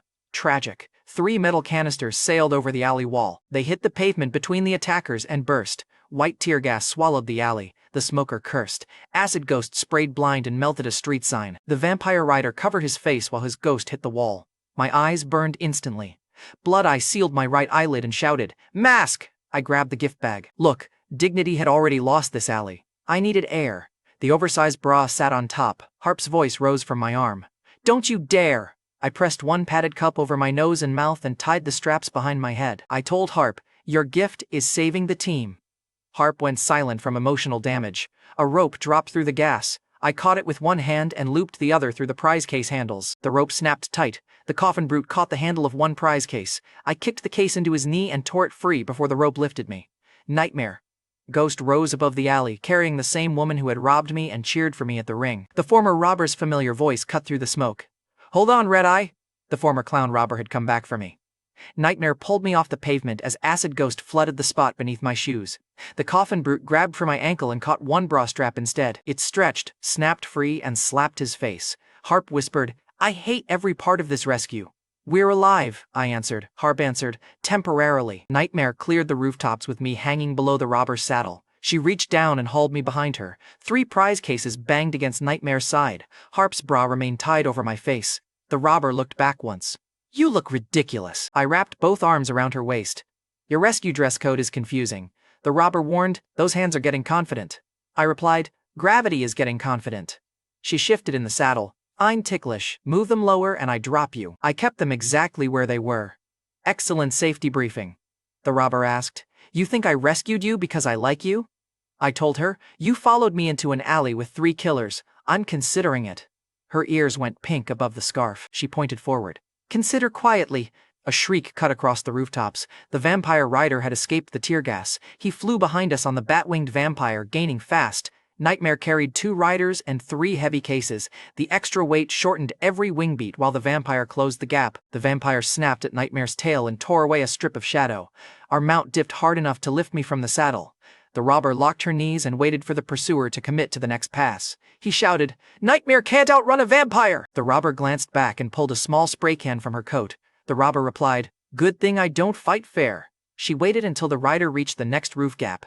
Then she sprayed concentrated chili mist into his face. The rider screamed. The vampire caught the same cloud and folded both wings. Man and ghost smashed through a tiled roof and disappeared into the building below. The rider's voice came through the broken tiles. "That's not a ghost master technique," the robber shouted back. "You brought 3 adults to murder a drained student. File the complaint." Nightmare kept flying. Cheap spray had defeated supernatural air superiority. I respected the build. After losing the vampire rider, the former robber took me beneath a river bridge. Her hideout occupied a dry maintenance tunnel behind the concrete supports. It held a couch, medicine, and enough escape gear for trouble. Nightmare lowered us inside. My legs almost folded when they touched the floor. "Anya took the prize cases from my hands before I dropped them," she explained. "I heard Bridget order the hit. She told 3 North Star enforcers to kill you cleanly. Your marks were empty, so I followed. I removed Harp's gift from my face." "You followed me out of concern," she replied. "I followed because I hate North Star," I answered. "Concern with branding." She pushed a bottle of water into my chest. "Drink before your ego dehydrates you." I drank. When my breathing settled, she sat across from me and finally gave me her name. She said, "Anya Delaney." Anya pointed at my right eye before I could answer. Also, the bandage player you camped 6 times was me. I stared at her. She added, "You rejected my friend request," I reminded her. "You tried to steal my kidney." Anya replied, "That was offline, different cue." The temper matched. So did the bandage ghost and her refusal to lose normally. Then I heard the surname properly. "Delaney?" I repeated. "My mother's maiden name was Delaney, Miriam Delaney, before she married Dad." Anya's eyes narrowed. "It's a rare name in this state. Neither of us guessed beyond that. We had one matching surname and no answer." Anya looked toward a folded hospital blanket beside the couch. Anya said, "My mother is Lena Delaney. She's been in the hospital a long time." The joking stopped. Anya kept both hands flat on her knees. Anya said, "Director Conrad Maddox is my father." Conrad Maddox ran the Spectre Security Bureau. He was also Olivia Maddox's father, the man behind the state's celebrated ghost prodigy. Anya's fingers curled against the fabric. She continued, "He made my mother trust him. He used her while it suited him." I tightened my hand around the water bottle and looked again at the hospital blanket beside her. Anya kept looking at the floor between us. Anya continued, "After I was born, he returned to his other family. He left my mother sick and left us with nothing." The tunnel stayed quiet. Anya lifted her sleeve. A pale, damaged mark crossed her arm where a contract should have been. Anya said, "I was born with a life-bound ghost. It belonged to me from birth. Conrad had it extracted." Her voice tightened, but she didn't look away. I asked, "You survived the extraction?" Anya answered, "Barely. The removal nearly killed me. I never recovered the power I should have had. I remembered the warehouse clue. Someone had stolen the ghost she was born with. Now the thief had a name." Anya's gaze moved to the dark river beyond the tunnel. Anya said, "Conrad gave my life-bound ghost to Olivia Maddox, his favored daughter." That barbecue interview came back to me. Olivia possessed the ghost. Anya said, "Conrad stole." The two women shared a face because they shared a father. Olivia was Anya's half-sister. I asked, "Did Olivia know where the ghost came from?" Anya shook her head once. "I don't know what Conrad told her. I know she has it." The Sloanes had used bureau power to erase my academy future. Conrad had stolen Anya's birthright and now led that same bureau. I looked at Anya's damaged mark, then at the hospital blanket she kept for her mother. I was tired of powerful people deciding who deserved a future, so I held out my hand. "Then we bring down the Maddox family together," I told her. "We get your life-bound ghost back, and Conrad answers for what he did." Anya stared at my hand. Her guarded expression softened. Then she clasped it. Anya said, "Together."